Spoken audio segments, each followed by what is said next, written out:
Hello there and welcome to Science for Sleep, where curiosity settles in quietly and science unfolds at a pace that's slow enough to follow but rich enough to spark wonder. Tonight we're setting out on a journey through something that touches every single part of our universe and yet remains one of the hardest things to wrap the human mind around.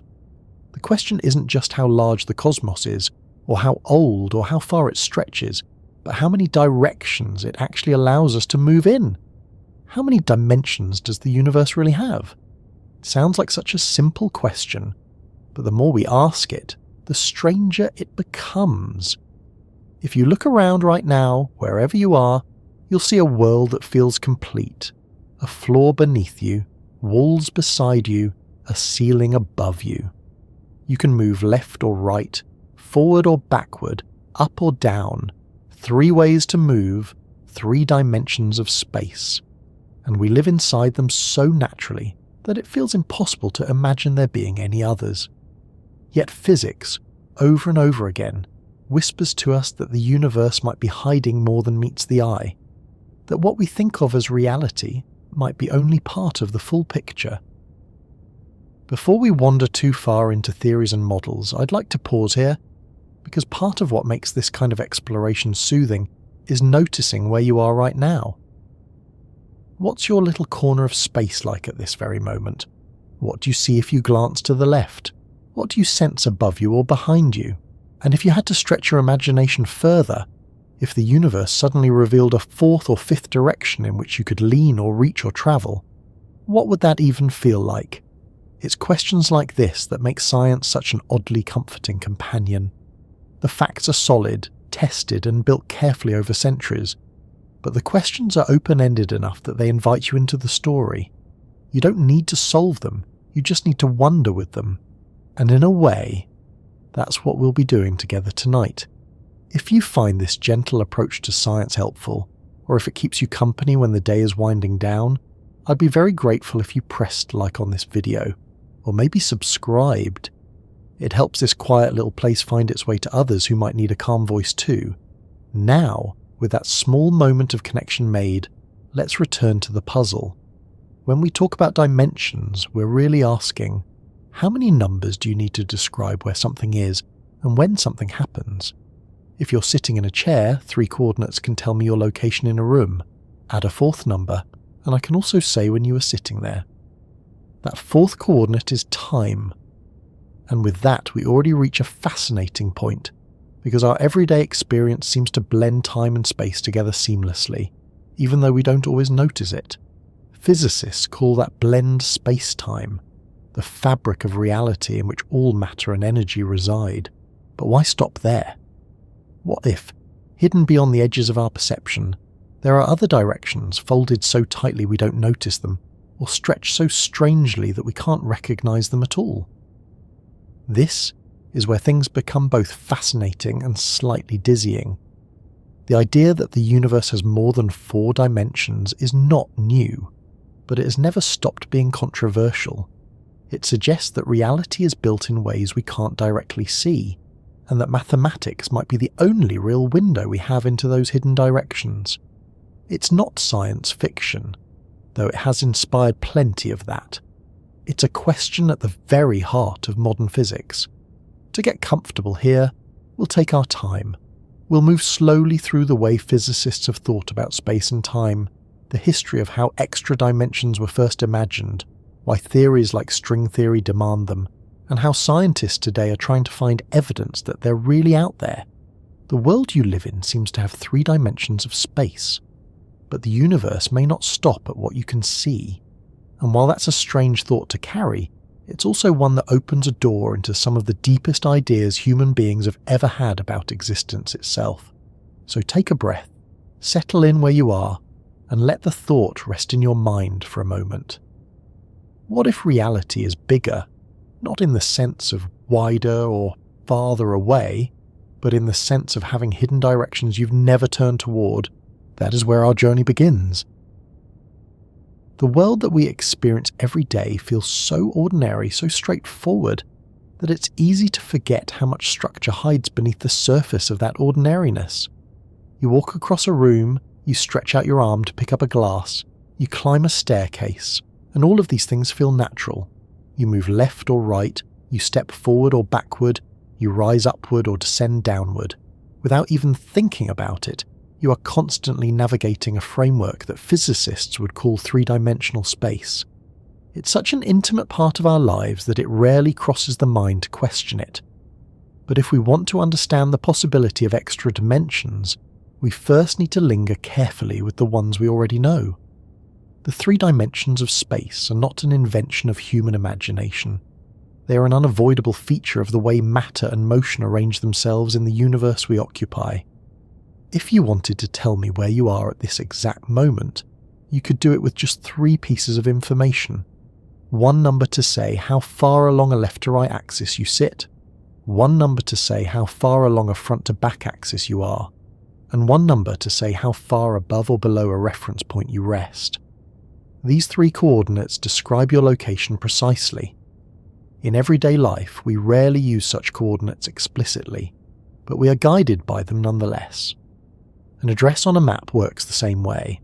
Latitude, longitude, and elevation form a triad that fixes a spot on Earth's surface. This is the heart of the first idea. Space, as we perceive it, can be described completely by 3 axes at right angles to one another. Mathematically, it's a simple system, and yet it provides the framework for everything from architecture to astronomy. When you design a building, you're organizing 3-dimensional space into functional forms. When astronomers chart the path of a comet, they describe its motion across 3 spatial axes and eventually through time. From the tiniest object you can hold in your hand to the largest structures in the cosmos, these 3 dimensions are the canvas on which reality plays out. Still, it's worth asking, why 3? Why not 2, like the flat surface of a sheet of paper? Or 4, as theories later suggest? One way to understand why we live in 3 dimensions is to think about what life would be like if it were otherwise. Suppose there were only 2. Imagine a universe flattened into a plane where you could move forward and back, left and right, but not up and down. Living creatures in such a world would be confined to gliding across the surface. Their insides would be exposed along a line, their organs open to view from the side. In such a world, biology as we know it would be impossible. Lungs couldn't inflate in just 2 dimensions. Circulatory systems couldn't wind through tissue without crossing themselves. Physics would still function, but the richness of life would not. If there were more than 3, things become stranger still. In 4 or 5 spatial dimensions, the rules of stability change dramatically. Atoms, the building blocks of matter, would have difficulty forming structures that could last. The balance of forces that lets electrons orbit nuclei and molecules bind together is delicately tuned to the physics of 3 spatial dimensions. Change the number, and suddenly orbits collapse, molecules fail to cohere, and the familiar chemistry that builds stars and planets and people might never arise. So there is something special about 3, not just from the standpoint of how we perceive the world, but from the standpoint of what kinds of structures can exist in it. The fact that life can emerge and persist may be bound tightly to the dimensionality of space itself. The mathematician and physicist Paul Ehrenfest pointed this out more than a century ago. He analysed how different forces behave in spaces of different dimensionalities, and he found that the 3 we live in seem uniquely suited for a universe that can host complex forms. Gravity, for instance, has the form of an inverse square law in 3 dimensions. Double the distance between 2 masses, and the force between them decreases by the square of that distance. In a world with 4 or 5 spatial dimensions, the law would fall off differently, and planetary orbits could not be stable in the way they are here. The Earth would never circle the Sun in a steady rhythm, and stars would struggle to gather planets at all. All of this shows that the 3 familiar directions are more than just the background of life. They are the scaffolding that makes life possible. Every gesture you make and every breath you take is part of a geometry that is finely balanced. You may not see the geometry explicitly, but it is woven into the fabric of existence. At the same time, our human sense of these three dimensions is not flawless. We perceive them through our senses, primarily sight and touch, but those senses can be tricked. Depth perception, for instance, comes from the way our two eyes see slightly different images and the brain fuses them into a single scene. Close one eye and the world flattens slightly. Artists exploit this by creating two-dimensional representations that appear three-dimensional through the careful use of perspective and shading. In that sense, the richness of space is partly a construction of the mind guided by the input it receives. But while perception may play tricks, the underlying mathematics remains consistent. Whether we build machines, launch rockets, or design bridges, the calculations rely on the three dimensions of space and hold true every time. Engineers don't need to remind themselves of dimensions. They're baked into every formula. Physicists don't need to prove them every morning. They emerge again and again in experiment after experiment. And yet, if three dimensions feel so secure, why did humans begin to question them at all? Why imagine more, or less, or different? The seeds of that questioning lie in mathematics. For centuries, mathematicians have asked whether geometry can be extended beyond what we see. What if, instead of 3 axes at right angles, there were 4, or 5, or 10? Nothing in the logic of mathematics prevents this. You can define a 4-dimensional cube, called a tesseract, just as easily as you define a square or a cube. You can calculate its properties, its volume, its projections into lower dimensions. You can even build computer visualizations of what it might look like if we could see it. Mathematics opened a door to higher dimensions long before physics demanded them. It showed that dimensionality is not fixed by imagination alone. It can be extended abstractly, whether or not we perceive it. And once mathematics revealed that possibility, physics began to wonder whether the universe itself might be hiding those extensions. Still, it is important not to rush. Before we can ask about extra dimensions in string theory or cosmology, we must feel the ground beneath us. 3 dimensions are not trivial, nor are they obvious. They are the reason your room has volume, the reason your lungs can inflate, the reason planets can orbit stars without drifting into space or crashing immediately into their suns. They are the reason chemistry works, the reason galaxies can form, the reason life has the space to arrange itself into complexity. So when we ask how many dimensions the universe actually has, we are starting from a place that is already rich with structure. 3 may be familiar, but they are not simple. They are the stage on which all of existence plays out, and appreciating them fully prepares us to see why the possibility of more is both so strange and so compelling. We've spent time with the space that feels so familiar, the 3 dimensions you move through every single day. They are steady companions, the background against which life plays out. But there is something else, something you never step outside of, yet rarely think about in the same way you think of left, right, up, or down. That something is time. It doesn't look like space. It doesn't feel like space. But physicists tell us it belongs right beside those 3 axes, acting as a 4th coordinate of reality. When you picture your life, you don't only remember places, you remember moments. The seat in your kitchen where you eat breakfast isn't just a location. It is tied to a particular hour of the morning, with light falling a certain way through the window. Your favourite park bench isn't just a spot on a map. It is also the memory of a cool evening, or a warm afternoon, or the laughter of a passing friend. In physics, if you want to know where and when something happens, you can't leave time out. 3 numbers for space, 1 number for time. Only then do you have a full description. This idea seems natural when you think of daily life, but it wasn't always obvious in science. For centuries, space and time were treated as separate. Space was the stage, vast and unmoving. Time was the clock, ticking in the background, flowing evenly everywhere. Isaac Newton saw time as absolute, the same for all observers, never bending, never shifting. His equations of motion worked perfectly with that assumption, and they allowed us to understand everything from falling apples to orbiting planets. For everyday scales, Newton's picture felt complete, but cracks eventually showed. As scientists learned more about light and electromagnetism, something puzzling emerged. The speed of light seemed to be constant, no matter how fast you were moving when you measured it. If you chased after a beam of light, it didn't seem to slow down. If you ran toward it, it didn't seem to speed up. The numbers stubbornly stayed the same. This didn't fit with Newton's framework, and it left physicists searching for a new way to describe reality. Enter Albert Einstein, who in 1905 proposed something radical. Instead of treating space and time as separate, he wove them together.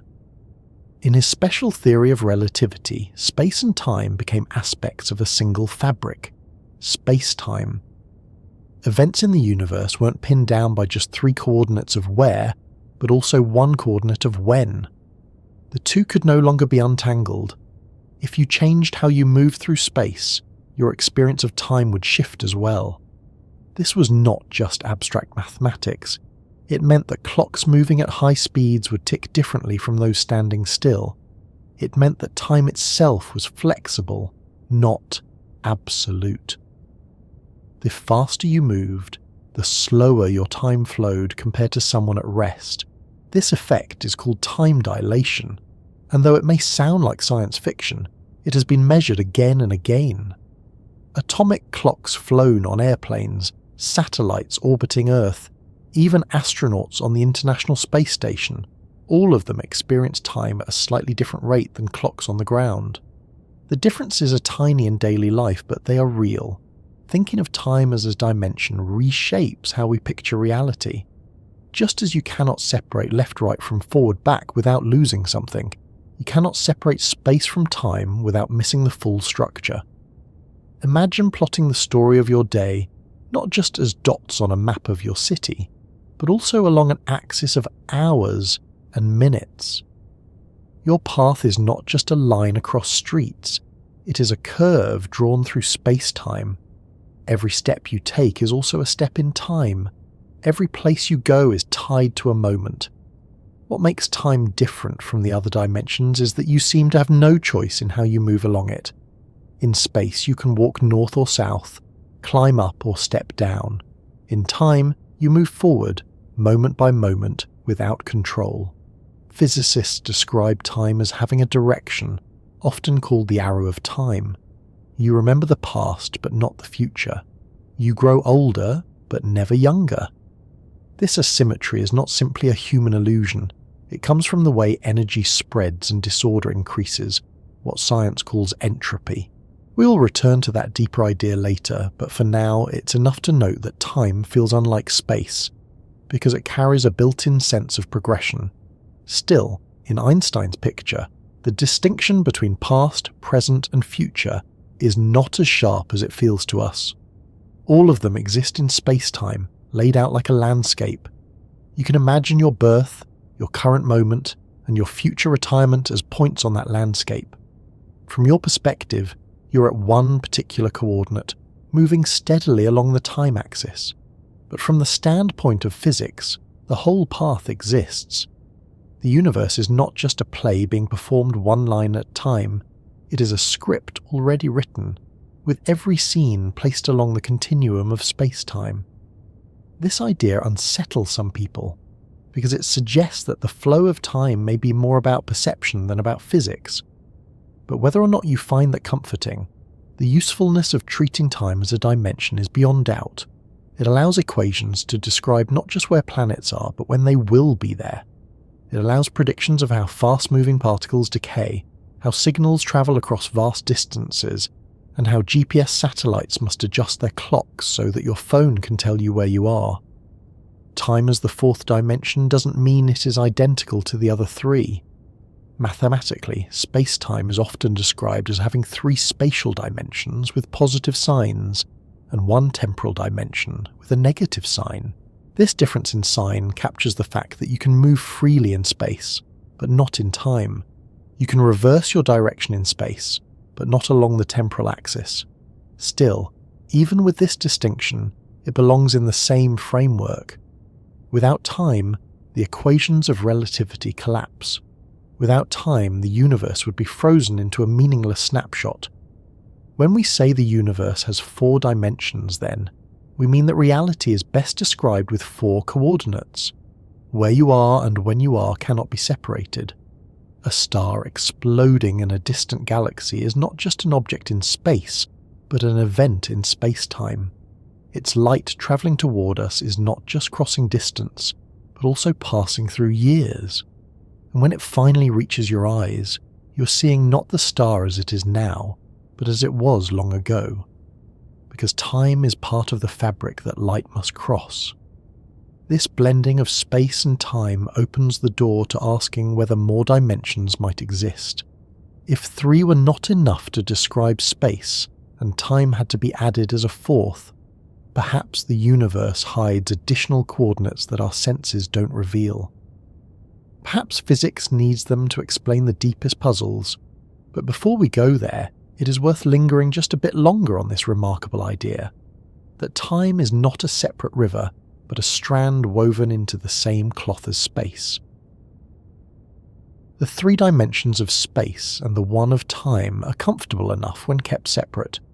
You can imagine your daily movements unfolding on a flat map, with time as a steady rhythm marked by the clock on the wall. But Einstein's work made it clear that this division between where and when is not the way reality is actually stitched together. Instead of separate threads, space and time are woven into one continuous fabric. That fabric is what physicists call spacetime, and it is the cornerstone of relativity. At first glance, the idea that space and time can be treated as a single entity sounds like an unnecessary complication. Why not keep them apart and simpler? The answer lies in the strange constancy of light. Before Einstein, physicists struggled with experiments that showed the speed of light was the same no matter how the observer moved. If you rode a train at half the speed of light and shone a flashlight forward, intuition said the beam should move faster relative to someone standing still beside the tracks. But measurement said otherwise. The light always sped away at the same pace, as though it refused to acknowledge anyone's motion. The rules of Newtonian space and time couldn't explain this stubbornness. Einstein's solution was bold. He proposed that the speed of light was fixed for everyone, everywhere, and always. To make that possible, space and time themselves would have to adjust. Distances could contract and intervals of time could dilate depending on how fast you were moving. What one observer measured as a meter, another might measure as shorter. What one saw as a second, another might see as longer. But the speed of light stayed unchanging, the anchor around which the rest of reality bent. This bending of measurements is not a trick of perspective. It is a physical reality. The faster you go, the more space contracts along the direction of your travel, and the slower your clock ticks compared to someone at rest. These effects are tiny at human speeds but become dramatic as you approach the speed of light. An astronaut on a near-light speed voyage might experience only a few years, while decades pass for those left on Earth.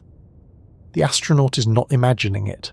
Their biological processes, their heartbeats, their very metabolism all run at a slower pace relative to those staying home. The merging of space and time into space-time was not just a clever way to solve a problem.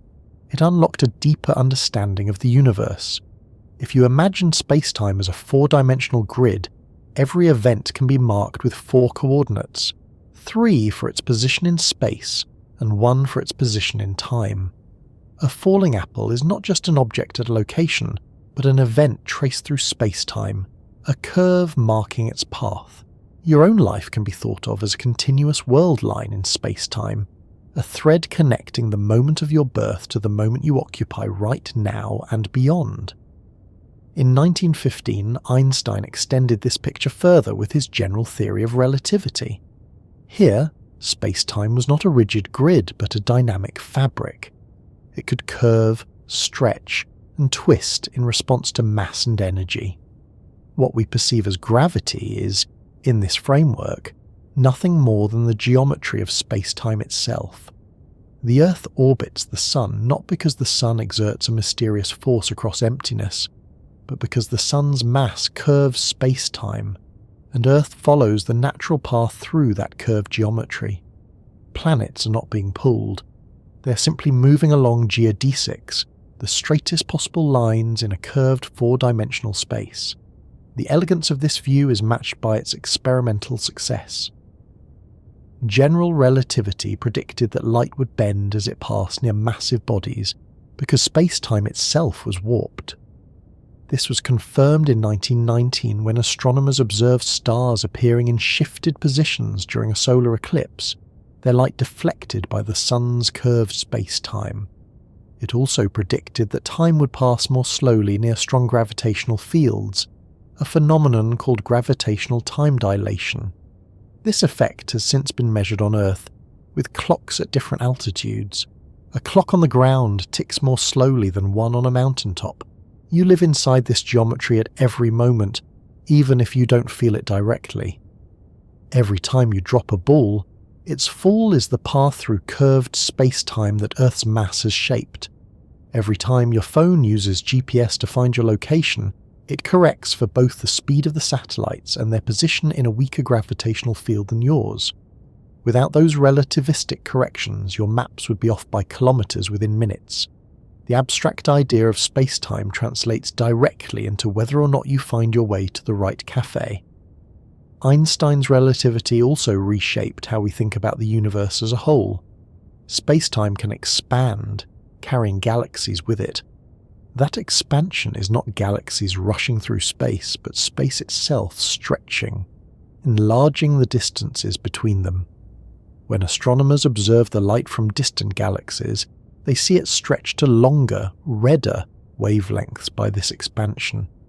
The universe, in relativity's language, is not a collection of objects scattered in an empty void, but a dynamic space-time evolving in its own right. It's worth pausing to appreciate how radical this was. Before Einstein, time was a universal metronome, and space was an unchanging stage. After Einstein, time could slow down, space could contract, and the stage itself could bend and ripple. Events that seemed absolute became relative. Two observers could disagree about whether things happened simultaneously, and both could be correct within the rules of space-time. These disagreements are not contradictions, but features of the geometry. Imagine two people watching a fireworks display, one standing on Earth and another speeding past in a spacecraft. They might disagree about the order in which two fireworks exploded. Each timeline is valid within their frame of reference. Space-time does not privilege one over the other.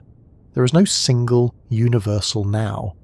Instead, the structure of reality accommodates them both. This undermines our intuitive sense of the present as a shared moment. In relativity, the idea of a universal present dissolves. The universe is a block of space-time with past, present and future all laid out. What you call now is simply the slice of space-time you happen to occupy. Someone moving differently through the cosmos will carve out a different slice, with a different set of simultaneous events. This is not a trick of wording, but a consequence of the mathematics, tested again and again in experiment. In daily life, the effects are too small to notice, but at cosmic scales they shape everything. Time near a black hole slows to a crawl relative to distant observers. The path of light across billions of light years reveals not just distance, but the geometry of the intervening space-time. Ripples in space-time itself, gravitational waves, have been detected sweeping past Earth, produced by colliding black holes. Each detection is a reminder that space-time is not an abstract stage, but a physical entity with its own dynamics. As you sit here, you are part of this fabric. Your body curves space-time ever so slightly, though far less than Earth does. The signals in your phone, the movements of the planets, the very expansion of the cosmos are all governed by the same geometry. When we say space-time in Einstein's relativity, we are not describing an idea detached from reality. We are describing reality itself, as far as experiment and theory can reveal. If space-time can be bent, stretched and curved, could it also be folded into hidden directions? Could the fabric we know be just a slice of a larger, higher dimensional reality? When you picture space, it is tempting to imagine it as something flat and infinite, like a blank sheet of paper stretching forever in every direction. That picture feels safe, it feels simple, and for most of human history it was more than enough. The stars overhead appeared to move across a dome, the Earth seemed solid beneath our feet, and geometry taught in classrooms told us that parallel lines never meet. The angles of a triangle always add up to 180 degrees, and space was Euclidean, orderly and unchanging. But Einstein's relativity gently dismantled that assumption. Space, it turns out, is not rigid. It can curve, bend, and ripple, and the shape of the entire universe depends on how matter and energy are distributed within it. To understand the cosmos, you must learn to see space not as a static backdrop, but as a dynamic, flexible entity.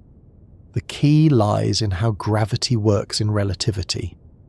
Newton had described gravity as a force acting instantaneously across empty space.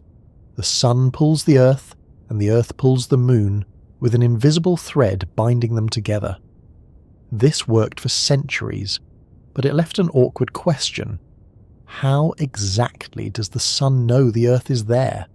How does that influence travel across emptiness without any medium? Einstein replaced this picture with a simpler but deeper one.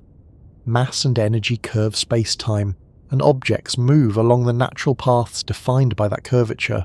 The Earth circles the sun not because it is tugged by a mysterious force, but because the sun has reshaped the geometry of space-time around it, creating a valley that Earth's path naturally follows. One way to picture this is with the famous rubber sheet analogy. Imagine stretching a large sheet of fabric taut, then placing a heavy ball in the centre. The fabric dips, creating a curve. Now roll a smaller ball across the sheet. Instead of travelling in a straight line, it arcs toward the larger ball, circling around it. That motion is not caused by an invisible force pulling the smaller ball inward. It is caused by the curvature of the sheet.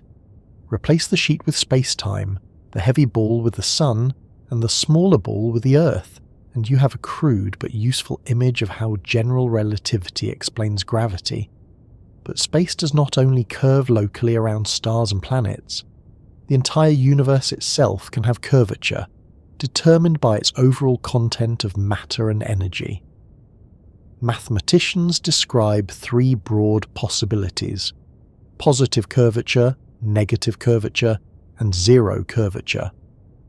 If the universe has positive curvature, space is analogous to the surface of a sphere. Travel far enough in one direction, and you eventually return to where you started. In such a universe, parallel lines eventually converge, and the sum of the angles of a triangle is greater than 180 degrees. If the universe has negative curvature, space is like a saddle. Lines that start parallel diverge over distance, and triangles add up to less than 180 degrees. This creates a universe that is open, stretching outward forever, but in a way that resists looping back on itself. Finally, if the universe has zero curvature, space is flat. Euclidean geometry applies at every scale, and parallel lines never meet. Such a universe can also extend infinitely, but unlike the saddle, it does so without distortion. Which of these describes our cosmos? That question has been central to cosmology for more than a century. Observations of galaxies, cosmic expansion, and the cosmic microwave background radiation have all been brought to bear on it. Current measurements suggest that on the larger scales the universe is astonishingly close to flat. Triangles drawn across billions of light years would still add up to 180 degrees. But close to flat does not mean perfectly flat, and small deviations remain possible. Even a tiny curvature, magnified across cosmic distances, would change the ultimate fate of the cosmos. The shape of the universe is not only about geometry, it is about destiny. A positively curved universe, dense with matter, could eventually stop expanding and collapse back on itself in a big crunch. A negatively curved or flat universe, if dominated by dark energy, might expand forever, galaxies drifting farther apart until stars burn out and space becomes cold and dark. Which outcome awaits depends on how curvature, matter, and dark energy balance in the cosmic ledger. Curvature also explains why light does not always travel in straight lines.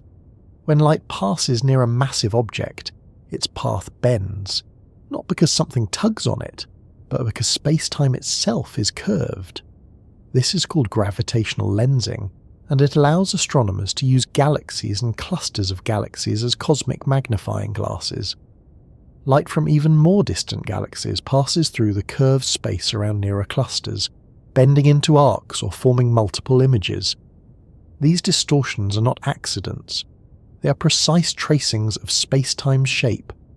By studying them, scientists map not only visible matter but also dark matter, the invisible substance that outweighs ordinary matter 5-1 and helps shape the universe's geometry. Even more dramatic are black holes, regions where curvature becomes so extreme that not even light can escape. At their centres, according to classical relativity, lies a singularity, a point where space-time curves infinitely. Around them lies the event horizon, the boundary beyond which return is impossible.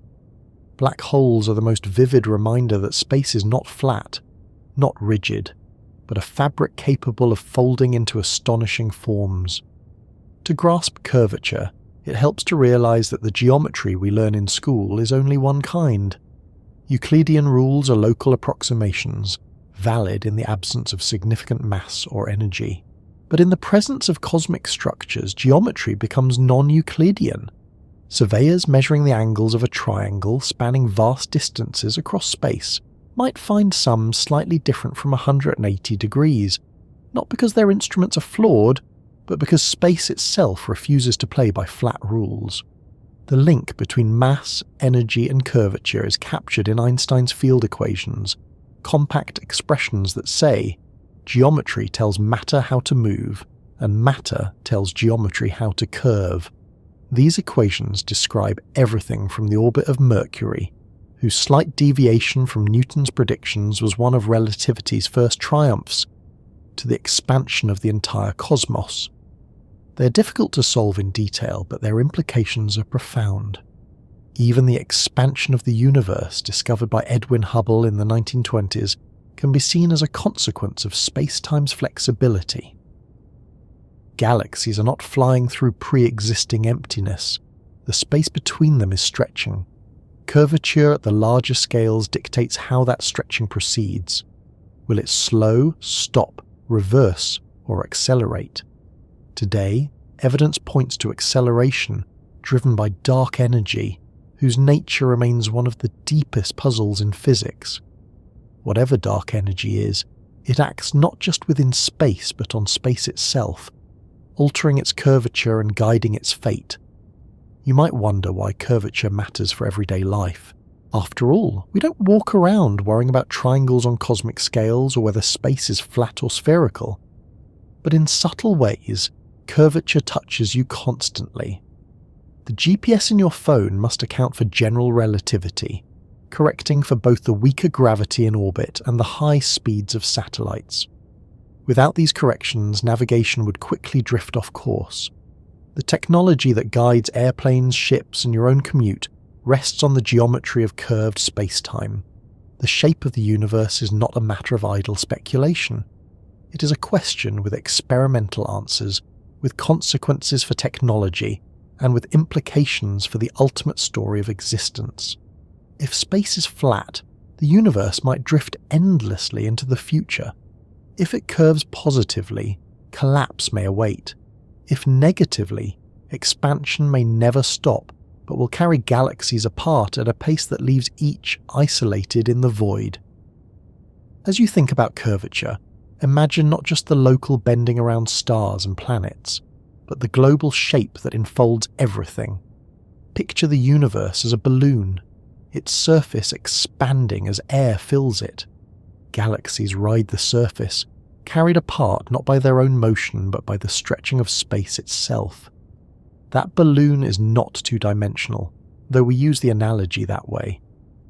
It is a glimpse into how our own three-dimensional universe might behave as it expands, carrying us with it into futures shaped by its hidden geometry. If space-time can curve in the presence of mass and energy, and if the whole universe itself has a shape defined by that curvature, what happens when we try to reconcile this flexible geometry with the other great pillar of physics, quantum mechanics? If the world you live in seems perfectly well described by 3 dimensions of space and 1 of time, why would anyone think we need more? On the surface, 4 coordinates feel like enough. You can specify where you are, when you are there, and track the path of planets, light, and particles with remarkable accuracy. Relativity gives us the curvature of spacetime. Quantum mechanics describes the microscopic world, and between the two, much of physics feels well covered.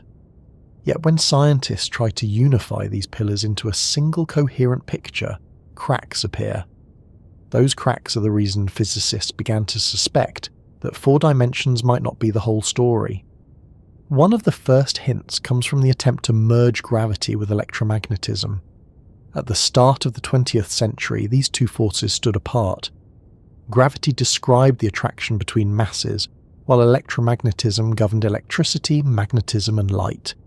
Each had its own set of equations, elegant in their own domains, but disconnected from each other. In 1919, Theodore Kaluza proposed an audacious idea. What if gravity and electromagnetism could be united by adding a 5th dimension? His mathematics showed that by extending general relativity into 5 dimensions, the equations naturally contained not only Einstein's description of gravity, but also Maxwell's equations of electromagnetism. A year later, Oscar Klein refined the model, suggesting that this extra dimension could be compactified, curled up so tightly that it was invisible to us. This Kaluza-Klein theory was the first serious attempt to explain why physics might require more than the 4 dimensions we perceive. The logic of Kaluza and Klein set a pattern that still guides theoretical physics. If extending dimensionality brings separate forces together, perhaps more dimensions can bring all of them under one umbrella.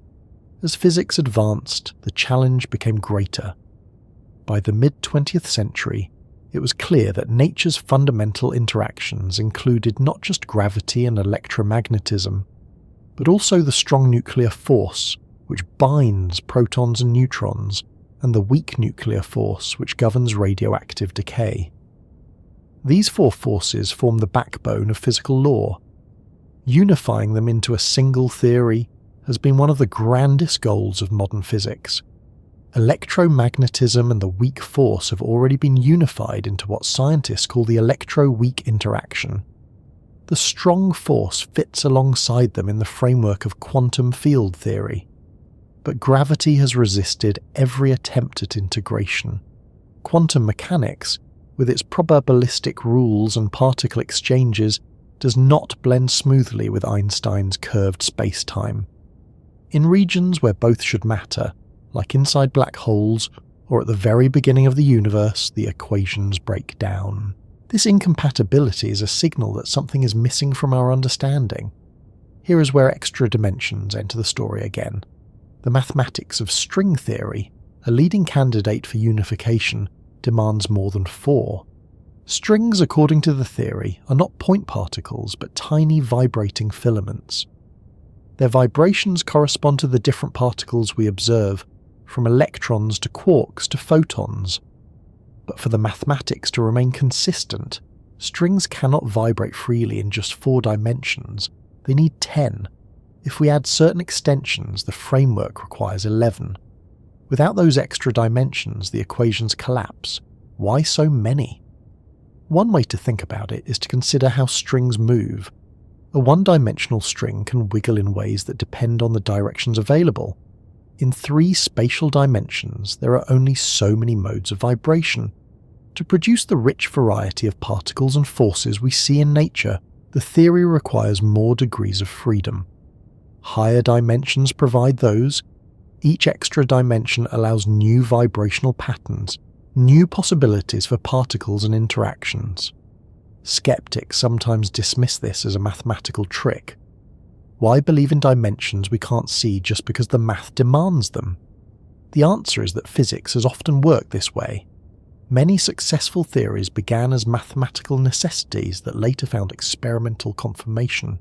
The prediction of antimatter came straight from equations before anyone detected a positron in a cloud chamber.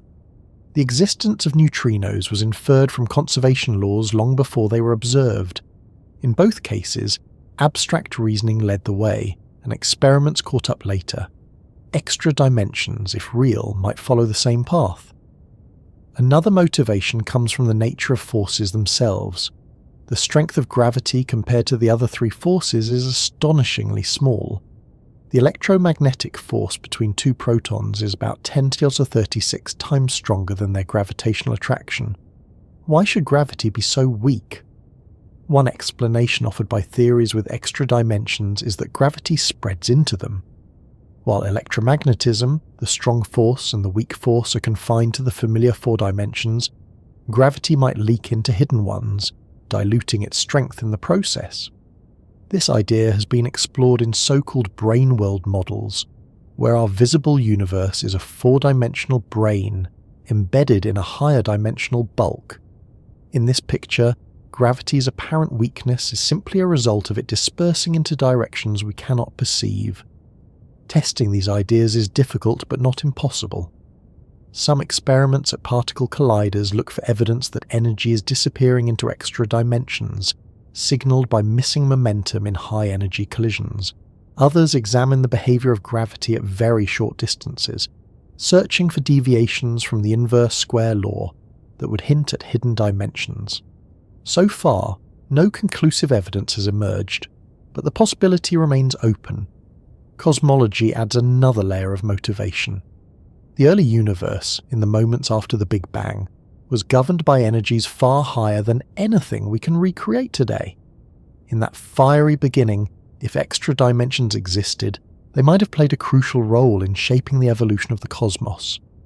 The pattern of fluctuations in the cosmic microwave background radiation, the large-scale distribution of galaxies, even the inflationary expansion that set the stage for cosmic structure, could all carry fingerprints of hidden dimensions. The search for these fingerprints continues. The need for more than 4 dimensions is not just about unification or consistency. It is also about the limitations of human intuition. Our senses evolved to navigate a world of 3 spatial dimensions. We can barely imagine what a 4th spatial dimension would look like, let alone 6 or 7. But mathematics allows us to extend our reach beyond intuition. Equations describe realities we cannot picture, and those descriptions have proven trustworthy again and again. Higher dimensions may be one of those realities, invisible, counterintuitive, but essential for the deepest understanding of the universe. So physics looks beyond the 4 we know not because it wants to complicate matters, but because the 4 are not enough. They leave gaps, contradictions, and unanswered questions. More dimensions may be the missing threads that, when woven in, create a complete tapestry. Whether they are curled so small we cannot see them, or vast and hidden in ways we cannot yet probe, remains unknown. But the search for them continues, because without them, the dream of a single theory tying all forces and particles together remains out of reach. In the years just after Einstein published his general theory of relativity, physics was in a state of excitement and possibility. Einstein had shown that gravity could be understood as the curvature of spacetime itself, a profound leap that overturned centuries of Newtonian thought. Meanwhile, Maxwell's equations had already unified electricity and magnetism into a single elegant framework. 2 of the great forces of nature, gravity on one hand, electromagnetism on the other, were described by powerful mathematical systems, but they stood apart. The dream of physicists was to bring them together, to see them not as separate pieces but as expressions of one deeper unity. In 1919, a German mathematician named Theodor Kaluza put forward an idea that seemed at once outrageous and strangely compelling. What if the reason gravity and electromagnetism looked so different was because we were not seeing the whole picture? What if reality had a hidden dimension beyond the three of space and the one of time we already knew? Kaluza suggested adding a fifth dimension to Einstein's equations. It was not just a random guess. He extended the mathematical machinery of general relativity, originally written for four-dimensional spacetime, into a five-dimensional framework. And in that expansion, something extraordinary appeared. The equations didn't just describe gravity anymore, they also produced Maxwell's equations for electromagnetism. This was a stunning discovery. Out of pure mathematics, two of nature's forces emerged side by side, as if they had always been different facets of the same geometry. To Kaluza, this suggested that the universe might be fundamentally higher dimensional, and that what we saw as separate physical phenomena were simply shadows of a single structure projected into our limited perception. But there was an immediate puzzle. If a fifth dimension existed, why hadn't anyone noticed it? The three spatial dimensions were obvious, and time was unavoidable. A fifth should have been equally apparent. In 1926, a Swedish physicist named Klein offered a solution. Perhaps the extra dimension was not infinite like the others, but compactified, curled up so tightly that it was invisible at ordinary scales. Klein imagined it as a tiny circle attached to every point in space, so small that no measurement could reveal it. Just as the surface of a thin wire looks one-dimensional from far away, even though up close it has a circular cross-section, the universe could appear four-dimensional while secretly containing a fifth hidden in its compactness. This compactification idea was crucial. It explained why the fifth dimension had not been observed, while still allowing the mathematics to do its unifying work. In Klein's model, the radius of the curled-up circle was on the order of the Planck length, about 10 to the 35 meters, unimaginably smaller than anything we could probe with current technology. At such scales, the dimension would be invisible, but its effects would be encoded in the physics we observe. Together, the Kaluza-Klein model became one of the first genuine extra-dimensional theories in physics. It was elegant, mathematically consistent, and astonishingly ahead of its time. It showed that by extending dimensionality, seemingly different forces could be unified. Though the theory was never fully accepted, mainly because it lacked experimental evidence, it planted seeds that would sprout decades later in the development of string theory and modern approaches to unification. To understand why Kaluza's leap was so daring, consider the context of the early 20th century. Physics was already in upheaval. Relativity had shattered the absolutes of space and time. Quantum mechanics was emerging, bringing probabilities and uncertainty into the heart of the atom. In that climate, proposing an unseen fifth dimension was not just bold but radical. Many dismissed it as too speculative, yet the beauty of the mathematics kept it alive in the imaginations of physicists. What Kaluza's work suggested more than anything was that dimensionality itself could be a tool for unification. If 4 dimensions gave you gravity, and 5 gave you gravity plus electromagnetism, perhaps more dimensions could give you even more. Later developments would take this idea to extremes, with string theory demanding 10 or 11 dimensions to function. But it all began with Kaluza's insight. Add one more and suddenly two forces become one. The technical details of Kaluza-Klein theory are intricate but fascinating. In Einstein's general relativity, the geometry of spacetime is described by the metric tensor, a mathematical object that encodes distances, angles, and curvature. Extend that tensor into 5 dimensions, and new components appear. Some of them behave exactly like the electromagnetic potential that Maxwell had described decades earlier. In other words, electromagnetism emerges naturally from the geometry of the 5th dimension. No additional assumptions, no arbitrary insertions, just a straightforward consequence of extending the math. This elegance is what continues to draw physicists to Kaluza-Klein theory, even a century later. It suggests that the forces of nature are not fundamentally separate entities, but reflections of deeper geometrical structures. Just as different shapes can be seen as projections of the same higher dimensional object, the forces we experience may be facets of a higher dimensional space-time. Still, the limitations of the theory were clear. It could unify gravity and electromagnetism, but it had nothing to say about the strong and weak nuclear forces, which would only be discovered and understood later. It also offered no way to test its predictions directly, since the extra dimension was assumed to be so tightly compactified as to be inaccessible to experiment. Without a way to confirm or refute it, the theory drifted into the background of physics for much of the 20th century. Yet it never disappeared. When string theory emerged in the late 20th century, physicists recognized that it carried the spirit of Kaluza-Klein with it.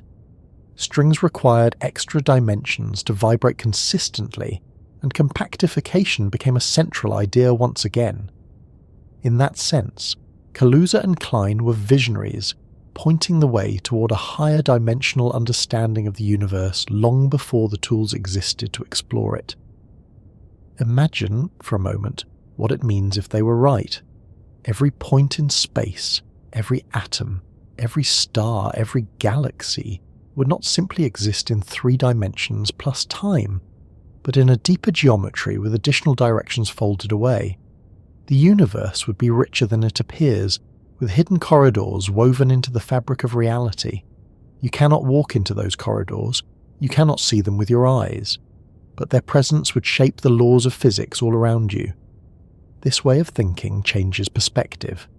Instead of asking why forces are different, you begin to ask how they might be the same when viewed from a higher dimensional vantage point.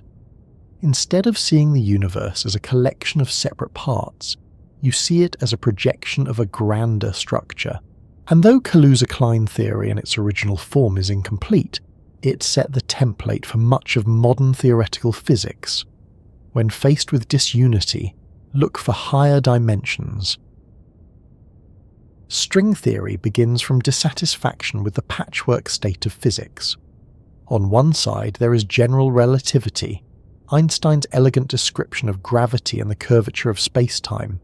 On the other, there is quantum mechanics, the wildly successful framework for describing the subatomic world. Each is tested to exquisite precision in its own domain. Each has been confirmed again and again by experiments and observations, and yet, when physicists try to apply both at the same time, when gravity becomes strong at quantum scales, such as inside black holes, or at the first instant of the Big Bang, the equations refuse to cooperate. They produce infinities, contradictions, and nonsensical results.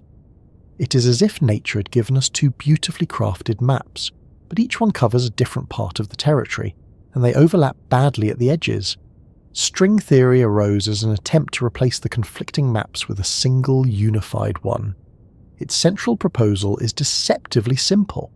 Instead of treating the fundamental building blocks of nature as 0-dimensional point particles, imagine them as tiny, one-dimensional strings. These strings can vibrate in different ways, and each mode of vibration corresponds to a different particle. One vibration gives you an electron, another gives you a quark, another gives you a photon. Even gravity emerges from a particular vibrational pattern, a massless spin-2 particle called the graviton. In this picture, all particles are just different notes played on the same fundamental instrument. But this elegant idea comes with a surprising requirement. Strings cannot consistently vibrate in the 4-dimensional spacetime we experience. The mathematics demands more room, more degrees of freedom, for the theory to remain free of contradictions. The precise number depends on the version of string theory, but the simplest form requires 10 dimensions, 9 of space and 1 of time. If you try to restrict the theory to fewer dimensions, the equations break down. Anomalies appear, inconsistencies creep in, and the framework collapses. It is only in 10 dimensions that the strings can dance harmoniously, producing a spectrum of particles and forces without tearing the mathematics apart. At first glance, this requirement seems absurd. We do not experience 10 dimensions. We see 3 spatial ones and move inexorably through a 4th time. Where are the others? String theorists answer with the idea of compactification, inherited from Kaluza-Klein. The extra dimensions may exist, but they are curled up so tightly, on scales far smaller than anything we can probe, that they escape detection. Imagine an ant crawling along the surface of a garden hose. From a distance, the hose looks one-dimensional, just a line. But the ant perceives a second dimension, the circular path around the hose. Similarly, space might look 3-dimensional to us, but at every point hidden dimensions could be wrapped up in tiny intricate shapes known as Calabi-Yau manifolds. These manifolds are not simple spheres or circles, they are complex 6-dimensional geometries with rich structures. The exact shape of the compactified dimensions determines the physical laws we experience in 4 dimensions. The types of particles, their masses, their interactions, all are encoded in the geometry of the hidden space. This means that the universe we observe is not just a random collection of properties, it is a projection of a higher dimensional reality, shaped by the curled-up topology at unimaginably small scales. String theory is not just about unifying particles, it is also about unifying forces. In conventional physics, the 4 fundamental forces, gravity, electromagnetism, the strong nuclear force, and the weak nuclear force, are described by different frameworks. String theory provides a single arena in which all of them arise naturally from the dynamics of strings. Gravity, notoriously resistant to quantization, emerges automatically, not as an added feature but as an unavoidable consequence of the theory. In that sense, string theory is the first serious candidate for a theory of everything, a framework in which all forces and particles are different expressions of the same underlying structure. The richness of string theory does not end there. Strings are not the only objects in the theory. Higher dimensional structures, called branes, also appear. A string is a 1-dimensional object, but branes can be 2-dimensional, 3-dimensional, or higher.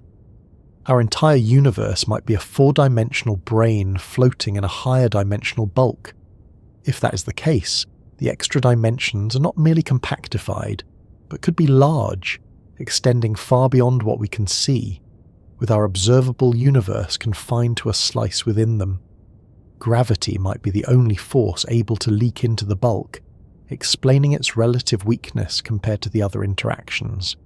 Testing these ideas is enormously challenging. The strings themselves are thought to be on the order of the Planck length, 10 soster and 35 meters, far beyond the reach of any conceivable experiment. Compactified dimensions are likewise invisible at current energy scales, but indirect clues may exist. Some physicists look for deviations in the strength of gravity at short distances, which could hint at extra dimensions. Others study the cosmic microwave background radiation, hoping to find imprints of string theory in the earliest light of the universe. High-energy experiments at colliders like the Large Hadron Collider search for signs of extra-dimensional physics, such as missing energy or the production of microscopic black holes. So far, no definitive evidence has been found, but the search continues. Beyond its empirical challenges, string theory has a conceptual richness that reshaped theoretical physics. It introduced deep connections between seemingly unrelated areas of mathematics, producing results that mathematicians themselves found invaluable. It also led to the discovery of dualities, situations where 2 very different-looking theories turn out to describe the same physics. These dualities suggest that our understanding of reality is still incomplete, and that the true description may be even more elegant and unified than string theory alone implies. The demand for 10 dimensions is not a flaw, but a feature. It signals that the universe may be stranger and more layered than our senses suggest. Just as time had to be added to space to make sense of relativity, perhaps 6 hidden dimensions must be added to spacetime to make sense of quantum gravity. Whether those dimensions are compact and tiny, vast and unseen, or emergent from some deeper principle, remains an open question. For now, string theory stands as a bold hypothesis, a framework that has not yet produced testable predictions at accessible scales, but continues to guide the search for unification. Its requirement of 10 dimensions is not a decorative flourish, but a structural necessity, without which the mathematics falls apart. That necessity is why physicists take the idea seriously, even if it challenges intuition. When string theory first took shape in the 1970s and 1980s, it looked as though physicists had stumbled upon something that might finally unite the fundamental forces. The idea of tiny strings vibrating in 10 dimensions provided a framework in which gravity was not an intruder, but a natural resident. For a while, enthusiasm soared, but there was a complication. There wasn't just one string theory, there were 5. Each had its own mathematical consistency, each described different types of strings and interactions, and each claimed to be a possible theory of everything. This was unsettling. If string theory was supposed to be the ultimate explanation, why were there 5 versions instead of 1? The resolution came in the mid-1990s, when physicists began to uncover relationships between the different string theories. These relationships, known as dualities, revealed that the 5 theories were not rivals at all, but different perspectives on a deeper, more comprehensive framework. That framework became known as M-theory. Unlike string theory, which required 10 dimensions, M-theory appeared to need 11, 10 of space and 1 of time. The shift from 10 to 11 dimensions was not cosmetic. It changed the nature of the fundamental objects. Instead of only strings, M-theory introduced higher dimensional structures called membranes, or branes for short. A 2-dimensional brane is like a surface, a 3-dimensional brane is like a volume, and so on. In this picture, strings are just 1-dimensional slices of a broader spectrum of objects.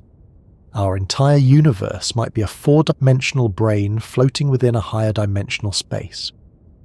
The introduction of 11 dimensions gave physicists new tools for unification. Many of the puzzles that lingered in the 5-string theories suddenly made sense when seen as different limits of M-theory. It was as if scientists had been studying 5 separate maps, each incomplete and contradictory, only to discover they were all pieces of the same globe. M-theory was the globe itself, the fuller reality from which the other theories could be derived. What exactly is the 11th dimension? Like the 6 extra dimensions of string theory, it is not something we perceive directly. In some versions of M-theory, the 11th dimension can be extended, vast in scale, while the others are compactified into tiny curled geometries. In others, it is compact itself, too small to detect. Its role is to provide the room in which branes and strings can move, interact, and generate the physics we observe. One of the most intriguing consequences of M-theory is its approach to gravity. In certain scenarios, gravity is not confined to our brain, but can leak into the higher dimensional bulk. This leakage would make gravity appear weaker than the other forces, since part of its influence is spread across dimensions we cannot see. This offers a potential explanation for why gravity is so feeble compared to electromagnetism or the nuclear forces. What looks like a weakness may simply be dilution into a larger arena. M-theory also opened the door to new cosmological models. In some, the Big Bang is reinterpreted as a collision between branes. Instead of a singular creation event, our universe could be one of many branes drifting and colliding in an 11-dimensional bulk, each collision igniting a new burst of energy and expansion. This so-called brane cosmology offers a radical rethinking of origins, turning the beginning of time into part of a larger cycle in a higher dimensional space. But as compelling as these ideas are, M-theory remains incomplete. Unlike string theory, which has a well-developed mathematical formalism, M-theory exists more as a set of relationships and hints than as a fully defined framework. Physicists know that it requires 11 dimensions, that it includes brains, and that it unites the different string theories. But the full equations of M theory have not yet been written down.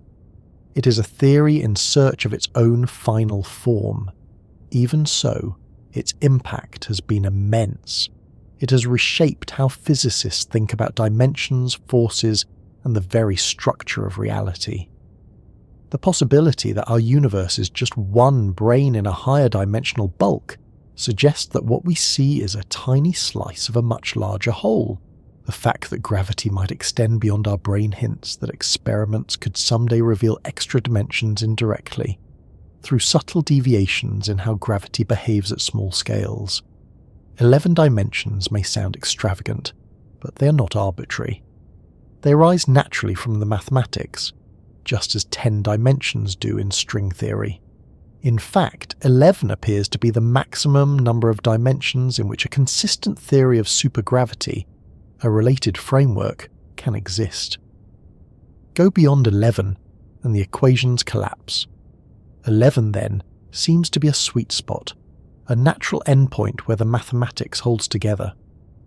M theory's name itself carries mystery. The M has been said to stand for membrane, mystery, mother, or simply magic, depending on which physicist you ask.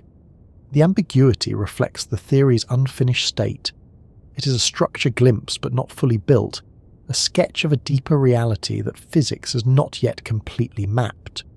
What matters most is the principle it embodies, that the universe may require more dimensions than we can see, and that those hidden dimensions are not mere curiosities, but essential for a coherent, unified description of nature.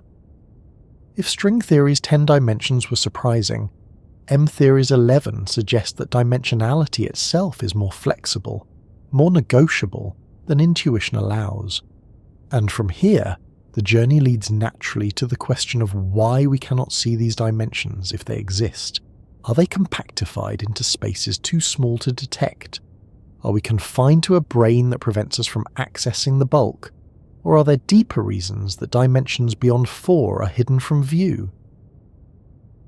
When physicists say the universe may have more dimensions than we can perceive, the immediate question that arises is, if those dimensions exist, where are they? Why don't we notice them as clearly as we notice length, width, height, and time? The answer lies in an idea called compactification, the notion that extra dimensions can be real but so small, so tightly curled up, that they escape direct detection.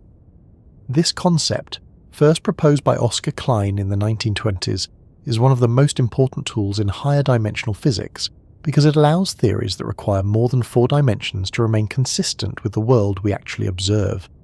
To understand compactification, it helps to start with an analogy. Imagine looking at a garden hose from far away. From that distance, the hose appears one-dimensional, just a line stretching across the grass. You can move along it, forward and backward, and that seems to exhaust all possibilities. But if you step closer, you notice that the hose also has a circular cross-section. An ant crawling along the hose can move not only along its length, but also around its circumference. What looked like one dimension from afar is actually 2, but one is compactified into a loop so small that it was invisible at first glance. This is the essence of compactification. Extra dimensions might be real, but hidden because their size is incredibly tiny. Curled up to scales of the Planck length, about 10 crucius to 35 meters. At such scales, our senses and our instruments cannot probe them. To us, space appears 4-dimensional, but at every point additional curled up directions might be attached, like microscopic loops too small to notice. In string theory, compactification becomes not just an option but a necessity. Strings require 10 dimensions to vibrate consistently, but we only observe 4. The other 6 must therefore be compactified. The shape of those compactified dimensions is not arbitrary. They are typically modelled as Calabi-Yau manifolds, intricate 6-dimensional geometries with rich topological properties. These manifolds are not simple circles or spheres. They have complex shapes with folds, holes, and twists, and those features determine the physics we observe. This is one of the most remarkable aspects of compactification. The geometry of the hidden dimensions dictates the kinds of particles, forces and interactions that appear in our four-dimensional world. Different shapes lead to different low-energy physics. In one compactification, you might get particles resembling our standard model. In another, you might get a universe with completely different laws. This leads to what physicists call the string landscape, a vast array of possible compactifications, each corresponding to a different possible universe. Estimates suggest there may be as many as 10,500 such possibilities, a number so large that it challenges imagination. The idea that our universe's properties are determined by the shape of hidden dimensions raises profound questions. Why did the compactification choose this shape rather than another? Is our universe one among many, with others realizing different compactifications? This line of thought connects string theory to the concept of a multiverse, where countless universes exist with different physical laws depending on how their dimensions are curled. But before diving into speculation, it's important to consider the practical role of compactification in physics. Without it, higher dimensional theories would be inconsistent with observation. We do not see free motion in 6 or 7 extra spatial directions. We do not detect particles disappearing into hidden dimensions. Compactification ensures that the extra dimensions are present, but confined in such a way that they influence physics indirectly rather than overtly. Detecting compactified dimensions directly is almost impossible with current technology, but indirect evidence might someday emerge. For instance, the shapes of Calabi-Yau manifolds affect the masses and couplings of particles. Subtle deviations from standard model predictions could hint at their influence. High-energy experiments, such as those at the Large Hadron Collider, probe ever smaller scales, and while they have not yet revealed evidence of extra dimensions, the possibility remains that future colliders might detect traces of compactification. Compactification also has consequences for cosmology. In the early universe, when energies were unimaginably high, the extra dimensions may not have been compactified at all. They might have been as large as the familiar 3, only curling up later as the universe cooled and expanded. If so, remnants of that process could be imprinted in the cosmic microwave background radiation, or in the distribution of galaxies across space. Some models suggest that inflation, the rapid expansion that smoothed and flattened the universe shortly after the Big Bang, could be connected to the dynamics of compactified dimensions. Another fascinating possibility is that compactified dimensions are not merely curled and static, but can vibrate and shift. Just as strings have vibrational modes, so too can the shapes of extra dimensions.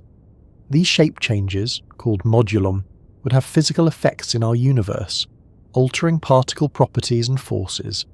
Stabilizing these moduli is one of the great challenges of string theory, because without stability the laws of physics would change over time. Some proposed mechanisms for stabilizing them involve fluxes of fields wrapping around the compact dimensions, locking their geometry in place. The scale of compactification is daunting. To picture 10^35 meters, consider that the size of an atom is about 10^10 meters. That means the compact dimensions are 25 orders of magnitude smaller than an atom, far beyond the reach of any microscope or accelerator today. Even if you increased the energy of the Large Hadron Collider by 1 trillion times, you would still be nowhere close to probing that scale directly. That is why compactification remains, for now, a theoretical necessity rather than an empirical reality. Yet its beauty lies in its explanatory power. Compactification provides a mechanism for why we see 4 dimensions while allowing the mathematics of higher dimensional theories to remain valid. It connects geometry to physics in a profound way, showing that the shape of invisible spaces can determine the structure of reality itself. It links the microcosm to the macrocosm, the topology of tiny curled spaces to the grand architecture of the cosmos. And while compactification answers the question of why we don't see extra dimensions, it raises new ones. If the hidden dimensions are curled up, Why are the familiar three large? Why did the universe choose this division, expanding some dimensions while shrinking others? Could there be universes where the roles are reversed, where more dimensions are extended and fewer are compact? These questions lie at the frontier of theoretical physics, where cosmology, geometry, and quantum theory intersect. The idea that unseen dimensions are compactified may sound exotic, but it is part of a long tradition in science, the recognition that reality is often deeper than appearances. Just as atoms were invisible to the ancients, just as galaxies were invisible before telescopes, dimensions may be real even if our eyes cannot perceive them. They are hidden not by illusion, but by scale, folded into spaces too small for us to enter. In string theory, the image of the universe changes dramatically once you move beyond the familiar picture of one-dimensional strings vibrating in hidden spaces. Strings are only part of the story. As physicists explored the mathematics more deeply, they found that the theory naturally includes higher dimensional objects as well. These are called branes, short for membranes, and they can have many dimensions. A one-dimensional brane is a string, a two-dimensional brane is a surface, and higher dimensional branes can extend to 3, 4, or more spatial dimensions. Together, these objects form the backbone of what came to be called M-theory, and they open up an entirely new way of thinking about the structure of the universe. The existence of branes is not an optional addition to string theory. They arise inevitably from the mathematics. In the early development of string theory, it became clear that certain kinds of strings could not exist without the presence of higher dimensional surfaces on which their ends were anchored. These surfaces were dubbed D-branes, with D referring to Dirichlet boundary conditions in the mathematics of string theory. At first, they seemed like technical details, but as physicists studied them more closely, it became apparent that branes could be just as fundamental as strings themselves, if not more so. The key feature of branes is that they provide a new perspective on dimensions. While strings move through the compactified spaces of 10 dimensions, branes can extend across many of them. In some scenarios, our entire observable universe may be a three-brane, a three-dimensional surface embedded in a higher dimensional bulk. If that is the case, everything we see, galaxies, stars, atoms, and people, would be confined to this brane, while other branes might exist parallel to ours in the higher dimensional space. This idea is sometimes called the brane world scenario, and it reshapes how we think about dimensions and reality. One immediate implication is that while particles and forces like electromagnetism might be confined to our brane, gravity could extend into the bulk. This would explain why gravity appears so much weaker than the other forces. If it is diluted across extra dimensions while the other forces are trapped on our brane, its feebleness is not a mystery, but a consequence of higher dimensional geometry.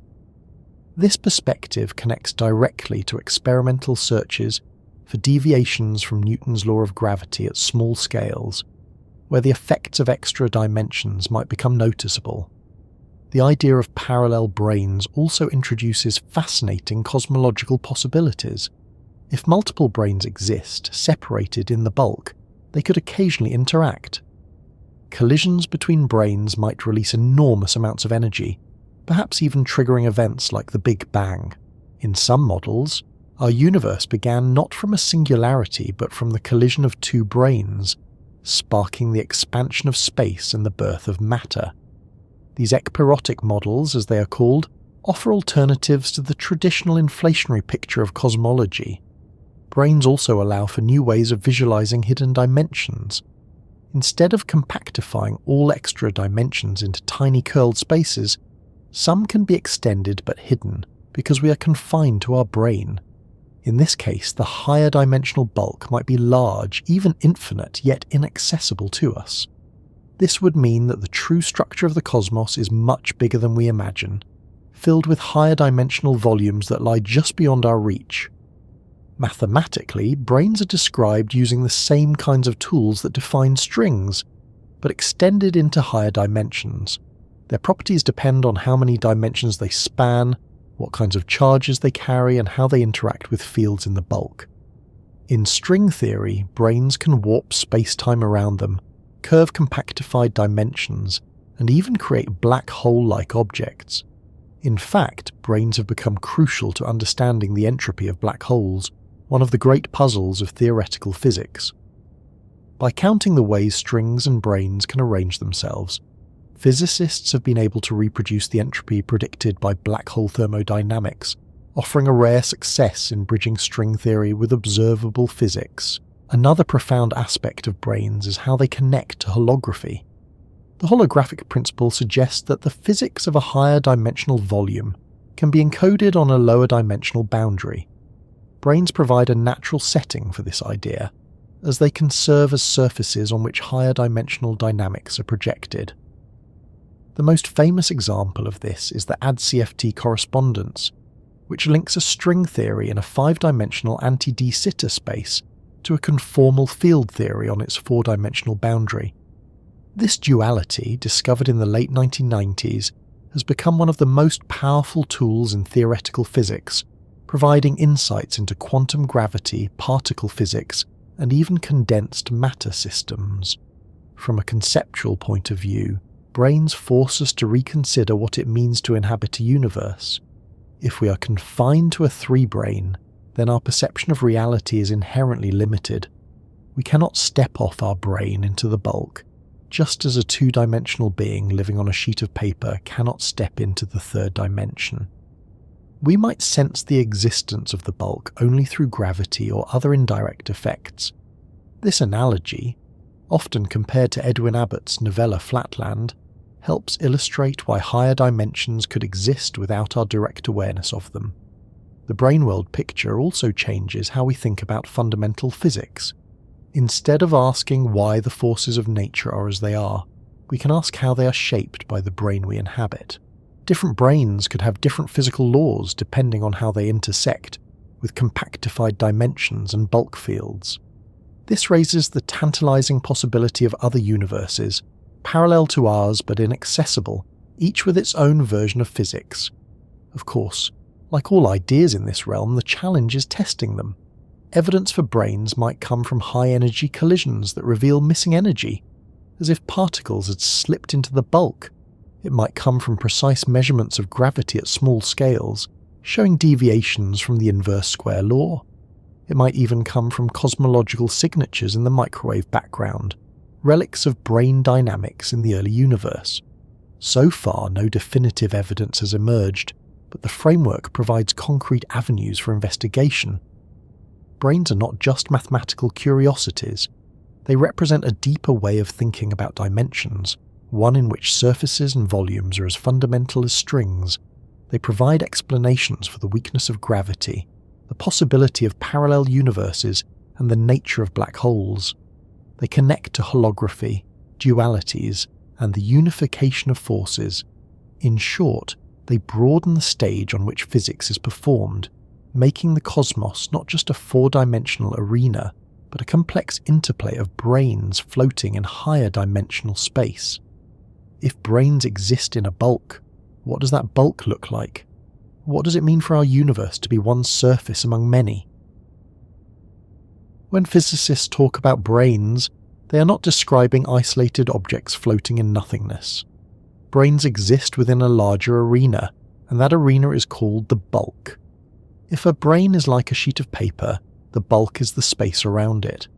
If our observable universe is a 3-dimensional brain, then the bulk is the higher dimensional space in which that brain resides. This idea may sound abstract, but it flows naturally from the mathematics of string theory and M-theory.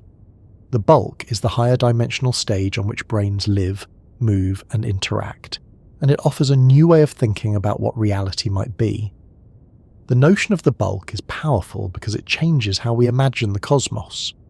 In the standard picture, the universe is everything, all of space and time, the totality of what exists. In the brain world picture, our universe might be only a part of something larger, one brain among many, floating in a bulk we cannot access. What we call the universe could be just a patch of reality, like a flat slice inside a much bigger loaf. The bulk is that bigger loaf, the unseen environment beyond the edges of our perception. One of the most striking implications of the bulk is the possibility of parallel universes. If our brain is not the only one, then others might exist nearby in the higher dimensional bulk. They could be similar to ours or completely different with their own laws of physics, particles and forces. Some might be close enough to interact through gravity or other bulk effects, while others could be forever out of reach. This idea of a multiverse of brains arises not from speculation, but from the natural possibilities allowed by higher dimensional geometry. The bulk also offers a new perspective on gravity. Unlike the other forces, which are confined to our brain, gravity can extend into the bulk. This leakage provides a natural explanation for why gravity is so much weaker than electromagnetism or the nuclear forces. Its influence is diluted across higher dimensions, spreading into the bulk while the other forces remain bound to our brain. This framework has been explored in models such as the Randall-Sundrum scenarios, which describe how the geometry of the bulk can warp spacetime and influence the physics we observe. In some versions, the bulk is infinite, with brains like ours scattered throughout. In others, the bulk itself may be compactified, curled up in ways that make it finite but still larger than the brains inside it. The geometry of the bulk can vary, with flat, positively curved or negatively curved spaces, each shaping the behaviour of brains and the interactions between them. Just as the curvature of space-time affects motion in 4 dimensions, the curvature of the bulk affects dynamics in higher ones. Cosmology takes on a new character in the presence of a bulk. In traditional cosmology, the Big Bang marks the beginning of space and time. In brain cosmology, the Big Bang could be the result of a collision between brains in the bulk. When 2 brains slam into each other, the energy released could ignite a hot, expanding universe like ours. In this view, the birth of the cosmos is not a singular event, but part of a larger story unfolding in higher dimensional space. Some models even suggest that such collisions are recurrent, creating cycles of universes born, expanded and cooled, only to be reborn through another collision. The bulk also provides a natural setting for black holes and other extreme objects. In higher dimensions, black holes can have different shapes and properties than in 4 dimensions. Some solutions describe black brains, extended objects that stretch across multiple dimensions.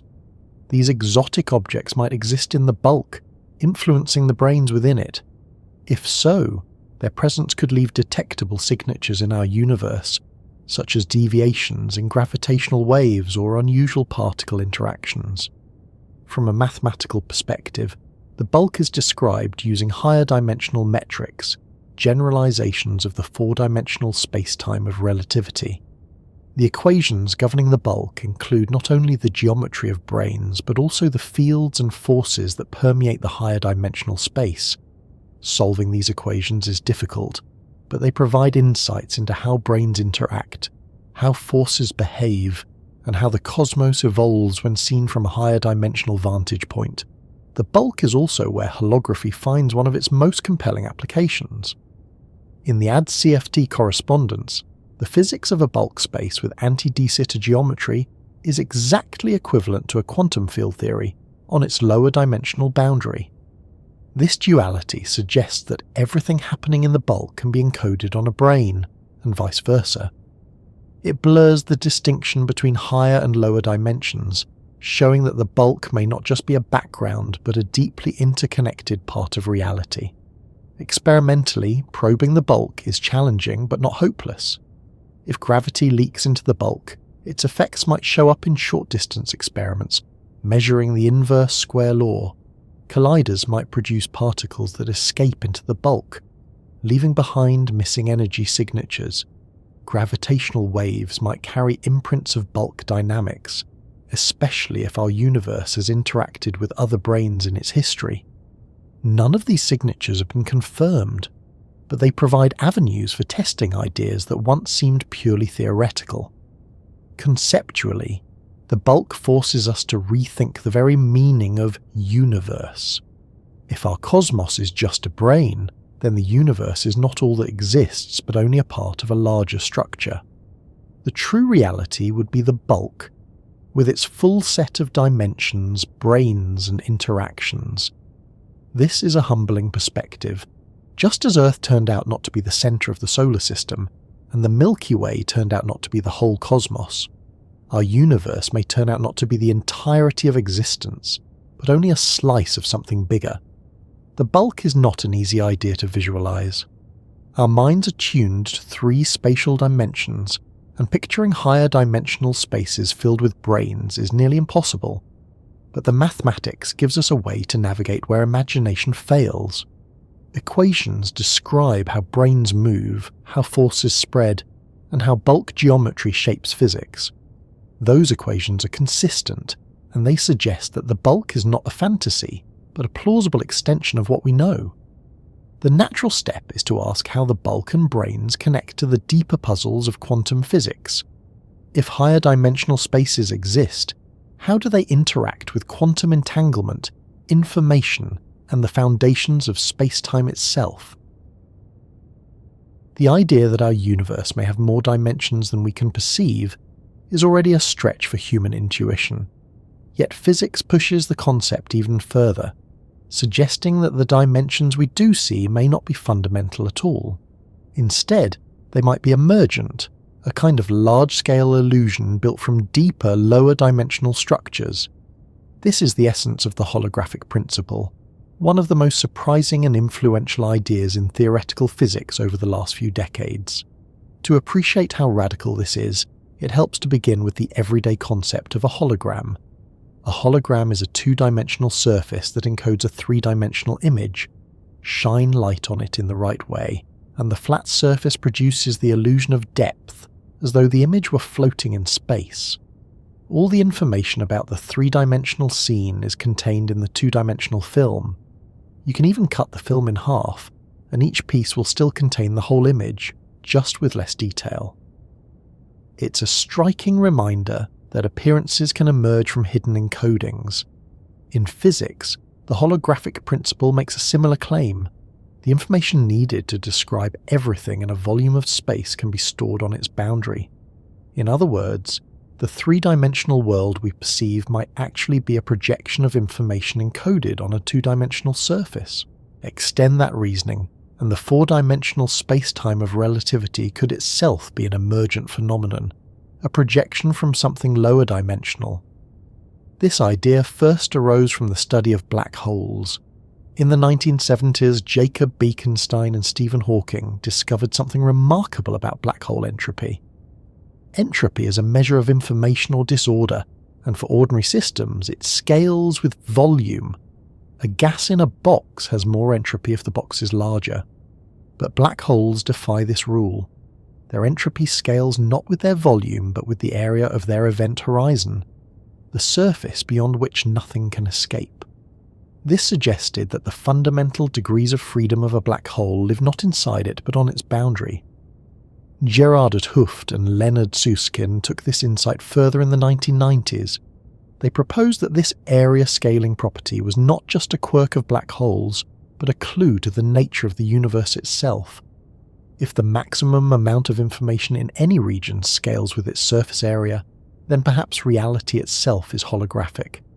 What we perceive as a 3-dimensional world could be encoded on a 2-dimensional boundary, just as a hologram encodes a 3D image on a flat plate. The holographic principle gained powerful support with the discovery of the ADES-CFT correspondence by Juan Maldacena in 1997. This correspondence is a precise realization of holography and string theory. It shows that a theory of gravity in a 5-dimensional anti-de Sitter (ADS) space is exactly equivalent to a conformal field theory (CFT), without gravity living on its 4-dimensional boundary. Two very different-looking theories, one with gravity and one without, turn out to describe the same physics. What happens in the bulk of AD space is mirrored in the boundary field theory, and vice versa. This duality has become one of the most powerful tools in modern theoretical physics, providing new ways to tackle problems in quantum gravity, particle physics, and even condensed matter systems. The implications are staggering. If holography holds beyond ad spaces, it suggests that our entire universe might be a holographic projection. The space-time we experience, with its 3 spatial dimensions and 1 of time, might be emergent from a lower dimensional structure encoded at a boundary we cannot directly see. Dimensions, in this view, are not primary ingredients of reality but byproducts of deeper physics. This also offers a possible path towards solving the clash between relativity and quantum mechanics. Gravity, notoriously difficult to quantize, becomes more tractable in the holographic framework because it is dual to a non-gravitational theory on the boundary. Calculations that are nearly impossible in one picture become manageable in the other. This has led to breakthroughs in understanding black hole thermodynamics, the behavior of strongly interacting quantum systems, and the nature of entanglement in space-time. Entanglement plays a particularly intriguing role in holography. Quantum entanglement refers to the correlations between particles that persist even when they are separated by vast distances. In the holographic framework, patterns of entanglement in the boundary theory appear to give rise to the geometry of space-time in the bulk. Some physicists go so far as to suggest that space-time itself is woven from entanglement, that connectivity in space is a reflection of quantum correlations at a deeper level. If true, this would mean that dimensions are not fixed backdrops, but emergent fabrics created by information. The holographic principle also reshapes how we think about limits of knowledge. In a holographic universe, the total amount of information that can fit in a region is finite, bounded by its surface area measured in Planck units. This prevents the infinities that plague attempts to merge gravity with quantum mechanics. It means that physics has an information-theoretic ceiling, a maximum density of detail that reality can contain. Testing holography directly is extraordinarily difficult, but its indirect consequences are profound. It guides research in black hole physics, quantum gravity, and cosmology. Some proposals suggest that traces of holography might appear in the cosmic microwave background, in the distribution of fluctuations from the early universe. Others look to high-energy experiments or simulations of condensed matter systems that mimic holographic dualities. While no definitive experimental proof exists yet, holography remains one of the most promising bridges between the great theories of physics. The idea that our universe might be holographic can be unsettling. It challenges the intuition that what we see around us is fundamental, but it also offers comfort. Just as relativity taught us that time and space are woven together, holography teaches us that dimensions themselves might be emergent, arising from deeper principles of information.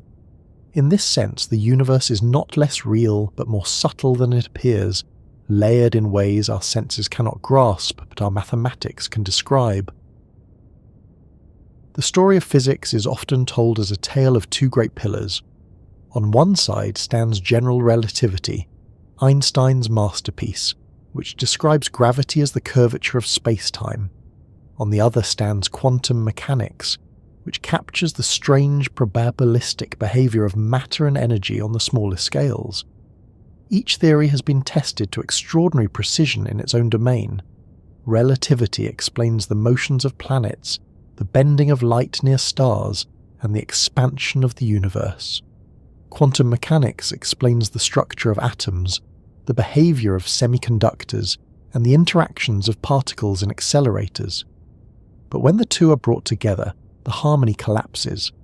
Their equations clash, producing infinities and contradictions.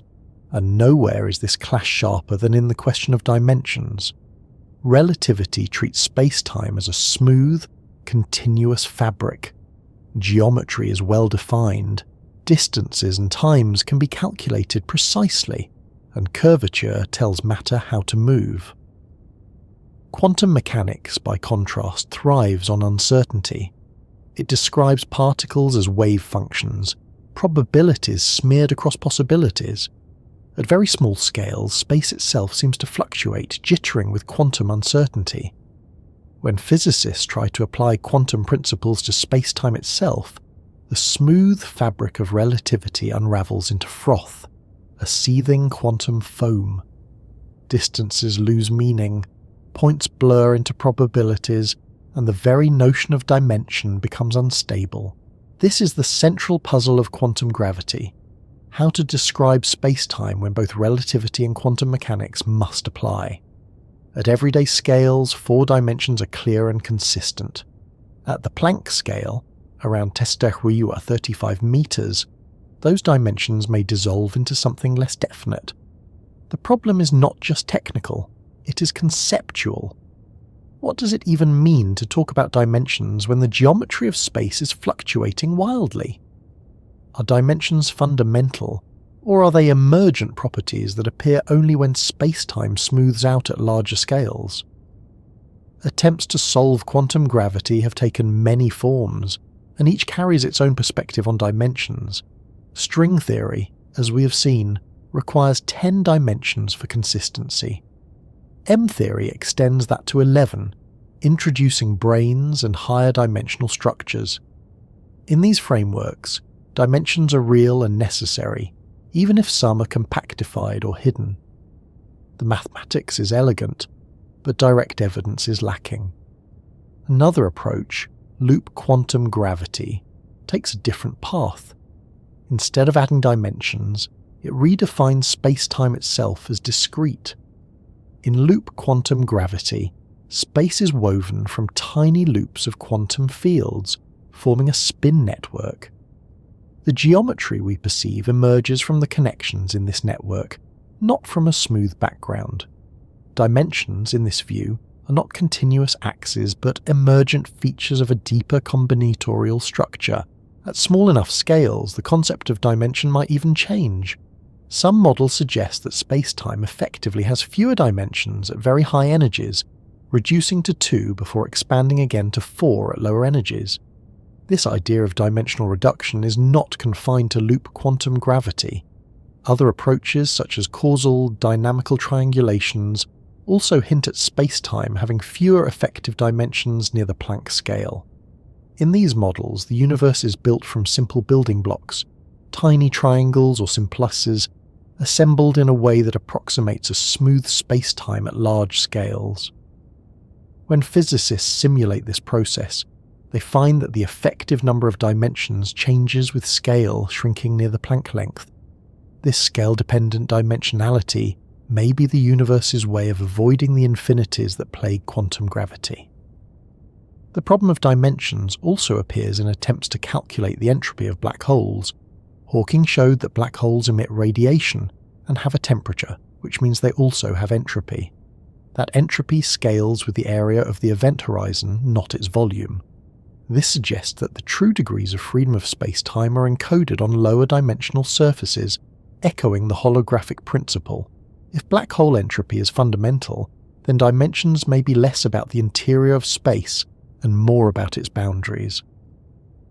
Another intriguing idea is that dimensions themselves might be emergent from entanglement. In this view, quantum correlations between particles give rise to the fabric of space-time. The geometry of space is not fundamental but constructed from patterns of information. This connects directly to holography, where the bulk geometry arises from entanglement on the boundary. If this is true, then asking how many dimensions does the universe have is like asking how many dimensions does a rainbow have. The rainbow appears to have thickness and depth, but those properties emerge from the way light interacts with water droplets and the human eye. Dimensions could be emergent phenomena, not fundamental ingredients. The search for quantum gravity is not purely theoretical. Experiments push at its edges, though the Planck scale remains far beyond current technology. Observations of black holes, gravitational waves, and the cosmic microwave background all provide indirect clues. Some physicists hope that subtle signatures of dimensional reduction might appear in high-energy cosmic rays, or in the polarization of relic radiation from the early universe. Others look to tabletop experiments that test gravity at small scales, searching for deviations that might reveal extra dimensions or quantum structure. But progress is slow, and the problem is hard. Reconciling relativity and quantum mechanics has challenged the brightest minds for nearly a century. The equations resist unification, the mathematics grows intricate, and the lack of experimental data leaves many possibilities open. Still, the pursuit continues, driven by the belief that the universe must ultimately make sense. What is clear is that dimensions lie at the heart of the problem. Relativity assumes four, smooth and continuous. Quantum mechanics suggests that smoothness breaks down, and dimensions might shift, shrink, or emerge from deeper structures. The clash between these pictures forces us to rethink what we mean by dimension itself. And so, the problem of quantum gravity is not just about uniting equations, it is about redefining the stage on which physics is performed. It asks whether spacetime is fundamental or emergent, whether dimensions are real or approximate, whether the universe is built from geometry or from information. These questions remain unanswered, but they guide the search. Quantum entanglement is one of the strangest and most revealing features of modern physics, and when we explore the idea of dimensions, it refuses to stay in the background. At first glance, entanglement seems to be a puzzle about particles, not about space. Two particles interact, become entangled, and then even when separated by enormous distances, they share a connection. Measure one, and the state of the other is instantly determined. Einstein famously called this spooky action at a distance, because it seemed to defy the ordinary logic of locality. But in the decades since, experiments have shown again and again that entanglement is real, and not just a curiosity. It lies at the heart of quantum mechanics, quantum computing, and even quantum gravity. And as physicists have studied it, they have realized that entanglement is not just a feature of particles. It may be the scaffolding of space-time itself, the hidden thread that links dimensions together. To appreciate this, it helps to begin with the basics. In classical physics, if you know the exact state of a system, you know everything there is to know. Two billiard balls collide, and given enough detail, you can calculate their paths precisely. Quantum mechanics changes that certainty into probabilities. A particle can be in a superposition, occupying several possible states at once, with only a probability of being found in any one. When two particles interact, their states can become entangled, meaning that their probabilities are no longer independent. Even if separated, their states remain linked. If one particle is measured to be spin up, the other will always be spin down, no matter how far apart they are. This connection does not involve signals travelling faster than light. Instead, it reflects the fact that the two particles are described by a single, inseparable wave function. The information about their states is not contained in either particle alone, but in the system as a whole. Entanglement, then, is not about communication, but about shared information. Now imagine scaling this idea up, from particles to fields, from small systems to the fabric of space-time itself. If entanglement is a fundamental way that information is stored and shared, could it be that space, time, and even dimensions emerge from networks of entanglement? This is not speculation pulled from thin air. In recent years, theoretical advances have shown deep connections between quantum entanglement and the geometry of space-time, especially in the context of holography. One of the most striking results is the Ryu-Takayanagi formula discovered in 2006. It provides a direct link between entanglement entropy in a quantum field theory and the geometry of space-time in a higher dimensional gravitational theory. In simple terms, the amount of entanglement between regions in the boundary theory corresponds to the area of a surface in the bulk geometry. This is a precise mathematical statement, and it shows that space-time geometry is not separate from quantum information, but is directly shaped by it. This insight has profound consequences. It suggests that the connectivity of space, the fact that one point is next to another, the fact that you can move smoothly from here to there, may not be fundamental. Instead, it may be a manifestation of entanglement. If two regions are highly entangled, they appear close in spacetime. If they are not entangled, they drift apart. In this view, entanglement is the glue that holds spacetime together, the invisible stitching that turns information into geometry. This perspective offers a fresh way of thinking about dimensions. Dimensions may not be rigid structures waiting to be discovered. They may be emergent patterns that arise when information is entangled in specific ways. Just as temperature emerges from the motion of molecules, dimensions may emerge from the organization of quantum information. Consider the famous ER-EPR conjecture, proposed by Juan Maldacena and Leonard Susskind in 2013. ER refers to Einstein-Rosen bridges, commonly known as wormholes. EPR refers to Einstein, Podolsky, and Rosen, the authors of the famous paper that first challenged quantum entanglement. The conjecture suggests that these two are connected. Entangled particles may be linked by microscopic wormholes. Entanglement and spacetime geometry, once thought separate, may actually be two sides of the same coin. If this is true, then entanglement is not only a feature of quantum mechanics, but also a generator of dimensions. Each entangled link is a thread of connectivity. Enough threads, woven together, produce the fabric of space. The number of dimensions may depend on the richness of entanglement patterns. At high energies or small scales, where entanglement behaves differently, the effective number of dimensions may change. This could explain why some quantum gravity approaches suggest dimensional reduction near the Planck scale. Information theory reinforces this picture. In physics, information is not an abstract concept but a measurable quantity. The entropy of a system is a measure of its information content, and black hole thermodynamics shows that information is tied to area, not volume. The holographic principle extends this, suggesting that the information describing a region of space is encoded on its boundary. Entanglement entropy, then, becomes a bridge between quantum information and spacetime geometry. The interplay of entanglement and dimensions is not just theoretical elegance. It has practical consequences in fields as diverse as quantum computing and condensed matter physics.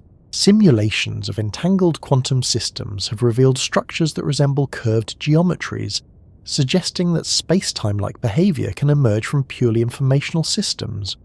This hints that dimensions may not require matter or energy to exist, but can arise from the structure of information itself. In cosmology, entanglement may also play a role in the early universe. The quantum fluctuations that seeded galaxies were entangled across vast distances, and their correlations are imprinted in the cosmic microwave background. Understanding how entanglement shaped those correlations could reveal clues about the dimensional structure of spacetime at the dawn of time. Of course, much remains uncertain. The idea that dimensions emerge from entanglement is still speculative, and the mathematics is complex. But the direction of research is clear. Information, not geometry, may be the most fundamental ingredient. Geometry, and with it dimensions, may be an emergent phenomenon, arising from networks of quantum correlations. This perspective brings us back to a deeper question. What is reality made of?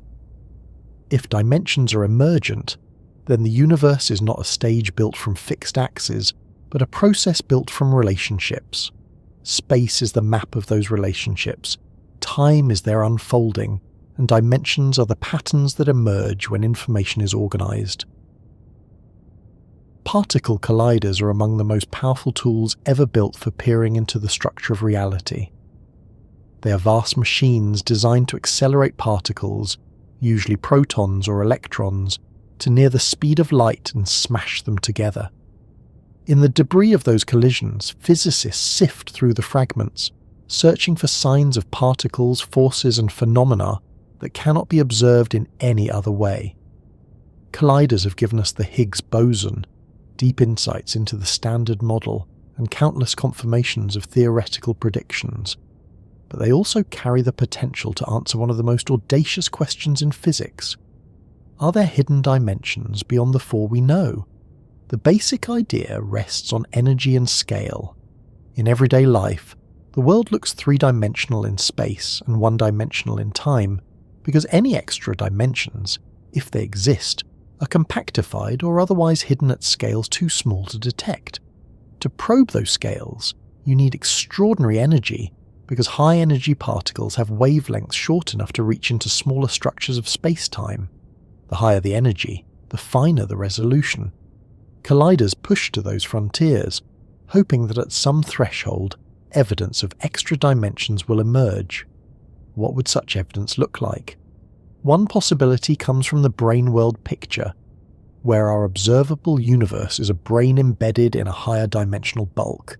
In this framework, most particles and forces are confined to the brain, but gravity can leak into the bulk. If that is the case, then high-energy collisions might produce gravitons, quantum carriers of gravity, that slip into extra dimensions. To detectors, this would look like missing energy. The collision products would not balance out, as they should if all energy stayed in 4 dimensions. Instead, something would vanish, hinting that it had escaped into hidden directions. Another possibility involves the creation of microscopic black holes. If extra dimensions exist and gravity strengthens at small scales, then the energy required to form a black hole could be lower than in standard 4-dimensional physics. At the Large Hadron Collider, LHC, for example, collisions might briefly create tiny black holes that would evaporate almost instantly, spraying out characteristic patterns of particles. Detecting such patterns would be a revolutionary signal that extra dimensions are real. So far, no such events have been observed, but the search continues. Colliders could also reveal extra dimensions through deviations in the behavior of known particles. In Kaluza-Klein theories, particles moving in compactified dimensions acquire extra modes of vibration, called Kaluza-Klein excitations. These would appear as heavier versions of familiar particles, each corresponding to motion or vibration in an extra dimension. Detecting such excitations would provide direct evidence that compactified spaces exist. Physicists at the LHC and other colliders analyze collision data constantly, looking for unexplained resonances that might be Kaluza-Klein modes. The difficulty lies in separating potential signals from background noise. High-energy collisions produce showers of particles, and rare events can mimic the patterns expected from exotic physics. That is why colliders require not only immense engineering but also careful statistical analysis.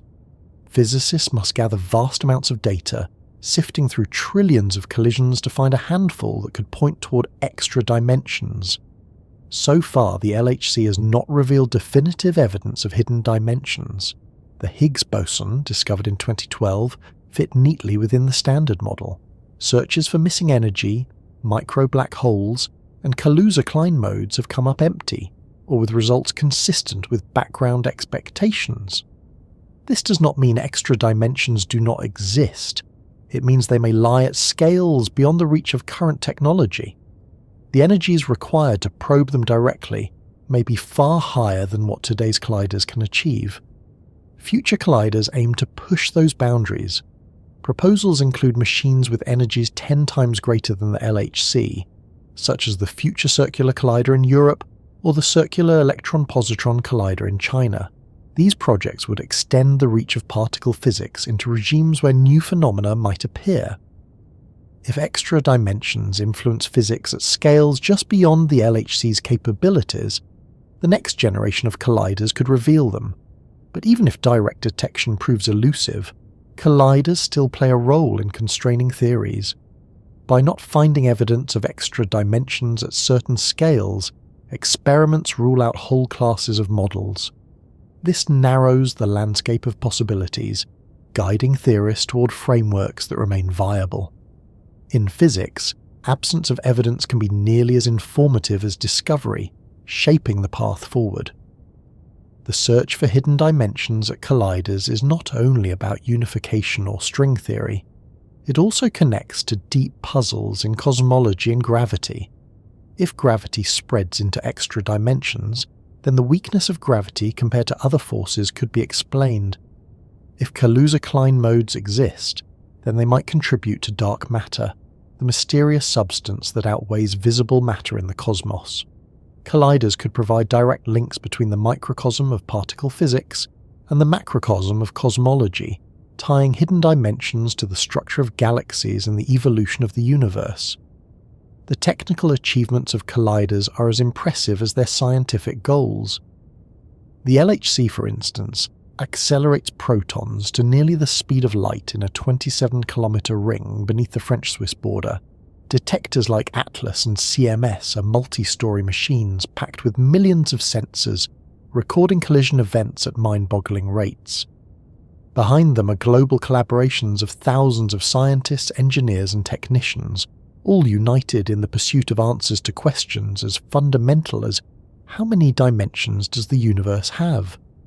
It is worth pausing to reflect on the audacity of this enterprise.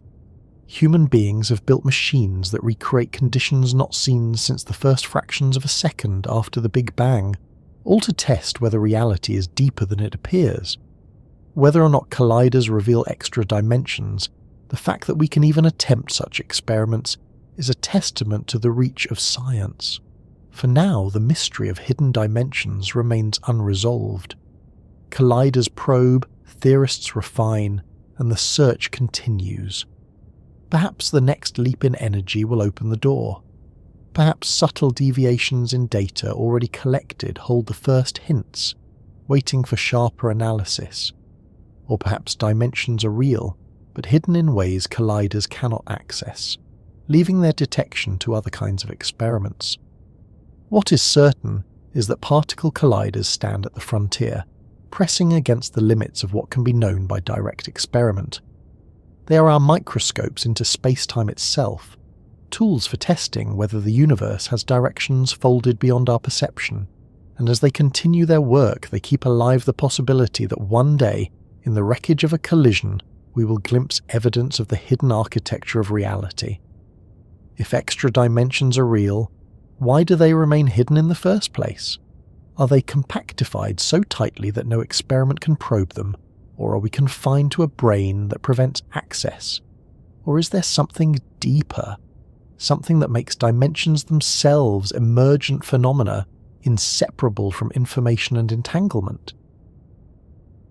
Gravitational waves are ripples in spacetime itself, predicted by Einstein's general relativity more than a century ago, and finally detected directly in 2015. Their discovery was hailed as one of the greatest achievements of modern physics, not only because it confirmed yet another prediction of relativity, but also because it opened a new way of observing the universe. For the first time, we could listen to the cosmos, detecting vibrations in the very fabric of reality caused by cataclysmic events like the merger of black holes and neutron stars. But gravitational waves may hold even more profound secrets. Beyond confirming relativity, they might carry clues about the dimensional structure of the universe. If extra dimensions exist, gravitational waves could be the messengers that reveal them. To see why, recall that in many higher dimensional theories, gravity is not confined to our familiar four-dimensional spacetime. Instead, it can leak into the bulk, spreading into hidden dimensions while the other forces remain trapped on our brain. This is one explanation for why gravity is so much weaker than electromagnetism or the nuclear forces. But if gravity can explore extra dimensions, then gravitational waves, disturbances in gravity itself, may also interact with them. Their signals could deviate from what standard four-dimensional relativity predicts, leaving subtle fingerprints that betray the existence of hidden directions. One of the first ways physicists looked for such clues was by examining the speed of gravitational waves. According to relativity, gravitational waves travel at the speed of light. This was spectacularly confirmed in 2017 when detectors observed gravitational waves from a neutron star merger at almost exactly the same time as gamma rays from the same event. The two signals arrived within seconds of each other after travelling 130 million light-years, showing that gravitational waves do not wander off into other dimensions on their journey. If they did, they would have been delayed or dispersed. This result placed tight constraints on many models of extra dimensions, ruling out those that predicted strong leakage. But the story does not end there. Even if gravitational waves travel at light speed, extra dimensions might influence how they spread, decay, or resonate. In brane-world scenarios, for example, gravitational waves could oscillate between modes confined to our brain and modes that propagate into the bulk. This would cause some of the wave's energy to disappear, leading to signals that are weaker than expected. Detecting such damping would be a sign that hidden dimensions are at work. Current detectors like LIGO and Virgo are sensitive enough to measure the amplitude and shape of waveforms, and while no anomalies have yet been found, the data continues to accumulate. Another possibility comes from the spectrum of gravitational waves. Just as particles in compactified dimensions can have extra vibrational modes, gravitational waves might reveal Kaluza-Klein excitations. These would appear as additional frequencies in the gravitational wave spectrum, beyond what four-dimensional physics predicts. Detecting such modes would be a smoking gun for compactified dimensions. The challenge is that these signals would be extremely subtle, requiring detectors with much higher sensitivity than we currently have. Future observatories like LISA, Laser Interferometer Space Antenna, planned for launch in the 2030s, may provide the necessary precision by observing lower frequency waves from supermassive black hole mergers. Gravitational waves also offer a window into the very early universe. Unlike light, which is blocked by the dense plasma that filled the cosmos in its first 380,000 years, gravitational waves can pass through matter almost unimpeded. This means they carry information from epochs that are otherwise inaccessible, including the moments just after the Big Bang. If extra dimensions played a role in the early universe, whether by influencing inflation, compactification, or brane dynamics, those effects might be imprinted in a primordial gravitational wave background. Detecting that background would be like hearing the faint hum of the universe's birth, and within that hum, we might find the signature of dimensions beyond 4. The search for such primordial waves is already underway. Experiments like BICEP and the Simons Observatory aim to detect their imprint on the polarization of the cosmic microwave background. Space-based detectors like LISA will complement this by looking directly for low-frequency signals. If the universe once underwent violent processes such as brane collisions, phase transitions in compactified dimensions, or the excitation of higher dimensional fields, gravitational waves could be the messengers that still carry those echoes. There are even more exotic possibilities. Some models predict that higher dimensions could give rise to stable structures called cosmic strings or domain walls. If such objects exist, their interactions would generate gravitational waves with distinctive patterns. Detecting those patterns would provide not only evidence for extra dimensions, but also a window into physics far beyond the standard model. The technology to explore these possibilities is advancing rapidly. LIGO, Virgo, and Kegra continue to refine their sensitivity, detecting dozens of black hole and neutron star mergers each year. Planned upgrades will extend their reach deeper into the universe.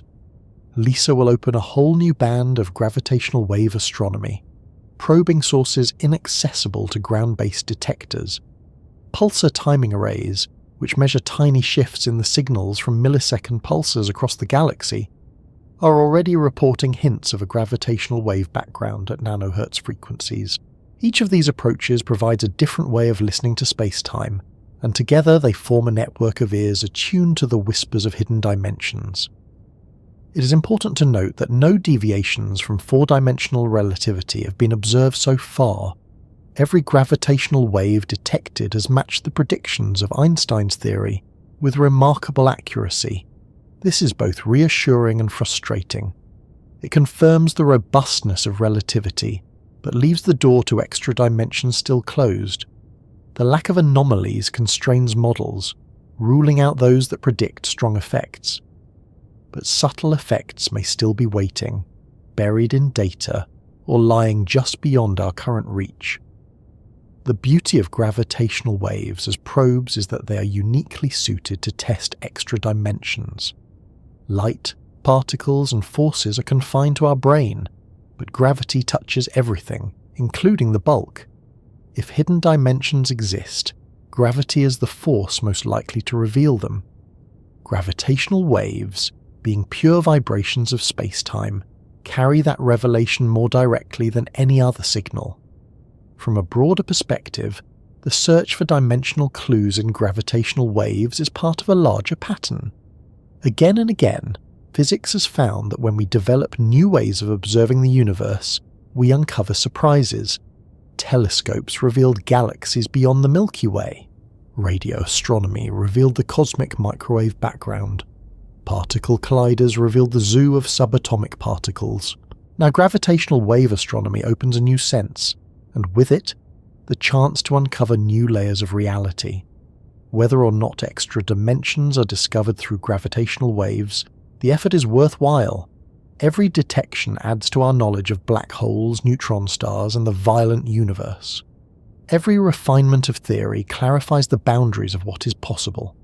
And if someday a deviation is found, an unexpected damping, a strange frequency, a signature of a brain collision, it will change our understanding of dimensions forever.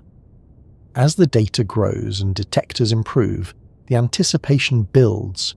Perhaps the first hints are already recorded, hidden in noise, waiting for sharper tools to extract them. Perhaps they lie in the primordial background still beyond reach. Or perhaps dimensions are real, but hidden in ways that gravitational waves cannot reveal. The only way to know is to keep listening, to let the universe speak through the vibrations of space-time. If extra dimensions exist and shape the cosmos, could they also be tied to the most mysterious substance we know, dark matter? Could the unseen mass that sculpts galaxies be connected to the unseen dimensions that hide behind our perception? When cosmologists look back to the earliest moments of the universe, they face a period where energies and densities were so extreme that our familiar theories struggle to keep up. General relativity explains the large-scale expansion of the cosmos, while quantum field theory describes particles and forces. But at the first fractions of a second after the Big Bang, both must apply at once, and their union remains incomplete. This is precisely where the idea of extra dimensions becomes most compelling. If higher dimensional physics is real, then the early universe was its stage. The violent conditions of that era may have excited hidden dimensions, influenced how they compactified, or even determined the structure of our universe as we know it today. The first concept to consider is cosmic inflation. According to the inflationary model, the universe underwent an astonishingly rapid expansion in the first 10⁻36 seconds after the Big Bang.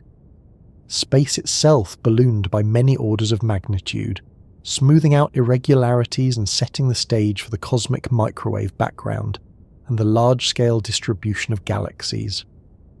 But what drove inflation? In standard cosmology, an inflaton field is hypothesized, but its nature is unknown. Extra dimensions offer possibilities. In string theory, for example, inflation can arise from the dynamics of brains moving in the higher dimensional bulk.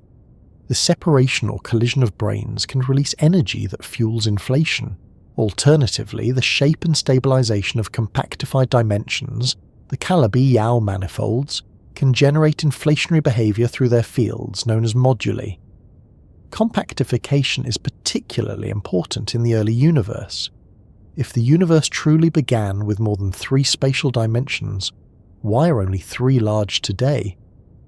One explanation is that during the chaotic first moments, all dimensions began equally, but as the universe expanded, some stretched wide while others curled into tiny loops. The reasons for this division remain mysterious, but it may be a matter of stability. The equations of string theory suggest that certain configurations of dimensions are energetically favoured. A universe with 3 extended dimensions and 6 compact ones may simply be the stable outcome, while others collapse or expand uncontrollably. This could explain why our cosmos looks the way it does, not by chance, but by the dynamics of higher dimensional physics in its infancy. The cosmic microwave background, CMB, the faint afterglow of the Big Bang, provides a direct record of conditions about 380,000 years after the beginning. Its tiny fluctuations are imprints of quantum fluctuations stretched by inflation. If extra dimensions were active during inflation, their effects might be visible in those fluctuations. For example, Kaluza-Klein excitations, particles arising from motion in compact dimensions, could have altered the spectrum of primordial perturbations. Brain collisions could have left distinctive non-Gaussian signatures. Detecting such traces would be one of the clearest ways to test higher dimensional cosmology. Primordial gravitational waves also carry information from the earliest times. Unlike light, gravitational waves pass freely through matter and could preserve signals from the first instance of the universe. If inflation occurred, it should have generated a background of gravitational waves. Extra dimensions could modify their properties, changing their amplitude, spectrum, or polarization. Projects like the Simons Observatory and space missions like LISA are designed to hunt for such signals. If they are found, their details could reveal whether hidden dimensions played a role. Another arena where extra dimensions intersect with cosmology is dark energy, the mysterious driver of the universe's accelerated expansion today. In standard cosmology, dark energy is often modelled as a cosmological constant, but in higher dimensional models, it can arise from the geometry of compactified dimensions or the dynamics of branes. The vacuum energy associated with extra-dimensional fields could naturally act as dark energy. If so, the present-day acceleration of the universe is not a separate mystery, but a direct consequence of its higher dimensional origins. Dark matter, too, may connect to extra dimensions. Some theories suggest that dark matter consists of Kaluza-Klein particles, heavy versions of ordinary particles produced by motion in compact dimensions. These particles would interact weakly with ordinary matter, making them invisible to telescopes but detectable through gravity. If discovered, they would provide a direct link between cosmology and extra dimensions. Brain cosmology offers especially vivid pictures of the early universe. In some models, our Big Bang was not the beginning of everything but the result of a collision between branes in the bulk. This is the core of the ekpyrotic and cyclic universe scenarios. Two branes approach, collide, and rebound, releasing energy that becomes the hot plasma of the early universe. Instead of a singular origin, the cosmos undergoes cycles of contraction and expansion, each triggered by brane interactions. These models can address puzzles like the horizon problem without inflation and predict distinctive signatures in the CMB and gravitational waves. From a broader perspective, the early universe may have been a laboratory for dimensional dynamics. The compactification of extra dimensions, the stabilization of moduli, the collisions of branes, all of these processes could have occurred in the first instance, shaping the universe's structure permanently. We live in the aftermath of those events, and their echoes may still be detectable if we know where to look. Testing these ideas is difficult but not impossible. Precision measurements of the CMB, searches for primordial gravitational waves, and high-energy experiments all provide indirect windows into the early universe. Even the distribution of galaxies today carries information about the initial conditions set by inflation or brane dynamics. Cosmology, in this sense, is not only about mapping what we see, but also about inferring the unseen architecture that shaped it. It is humbling to realize that the structure of space itself, the number of dimensions, their sizes, their shapes, may have been determined in the chaos of the first instant. The 3 dimensions we move through freely may be survivors of that process, the ones that expanded while others remained curled. If so, then every step you take in space is a reminder of choices made by the universe at its birth, choices governed by physics in more than 4 dimensions. The way most of us first encounter the idea of dimensions is as something fixed, permanent, and unquestionable. You measure the length of a table, the height of a building, the width of a road. These axes, up and down, left and right, forward and backward, seem as solid as anything could be. Time flows alongside them, unyielding in its direction. Physics, too, has long treated dimensions as fundamental. They are the stage on which events occur, the background grid against which matter and energy move. But as physics has ventured deeper into the quantum realm and further into the cosmos, that assumption has been challenged. Increasingly, theorists are asking a radical question. Are dimensions truly fundamental? Or could they be emergent, arising from deeper principles in the same way that temperature or pressure arise from molecules? Emergence is a familiar concept in science. Consider water. At the molecular level, it is nothing more than H2O molecules interacting through electromagnetic forces. But from their collective behaviour emerge properties like fluidity, surface tension, and waves. None of these exist in a single molecule. They appear only when many molecules come together. Temperature is another example. It is not a property of an individual atom, but of the average kinetic energy of countless atoms. In this sense, temperature is emergent. It exists at one level of description, but not at a deeper one. If dimensions are emergent, then space and time might be like temperature, concepts that are real and useful at large scales, but not present in the fundamental laws. Instead, they would arise from deeper structures, perhaps based on quantum information, entanglement, or networks of fundamental units. What we experience as space-time would then be a large-scale approximation, a macroscopic phenomenon built from microscopic rules. Hints of this possibility come from multiple directions. In quantum gravity, attempts to merge relativity and quantum mechanics often suggest that space-time loses its meaning at the Planck scale. Loop quantum gravity, for instance, describes space as a network of discrete loops called spin networks. Geometry emerges from the relations among these loops, not from a continuous background. At large scales, the network approximates smooth dimensions, but at small scales, dimensions blur into combinatorial structures. Causal dynamical triangulations take a similar approach, building space-time from tiny building blocks called simplices.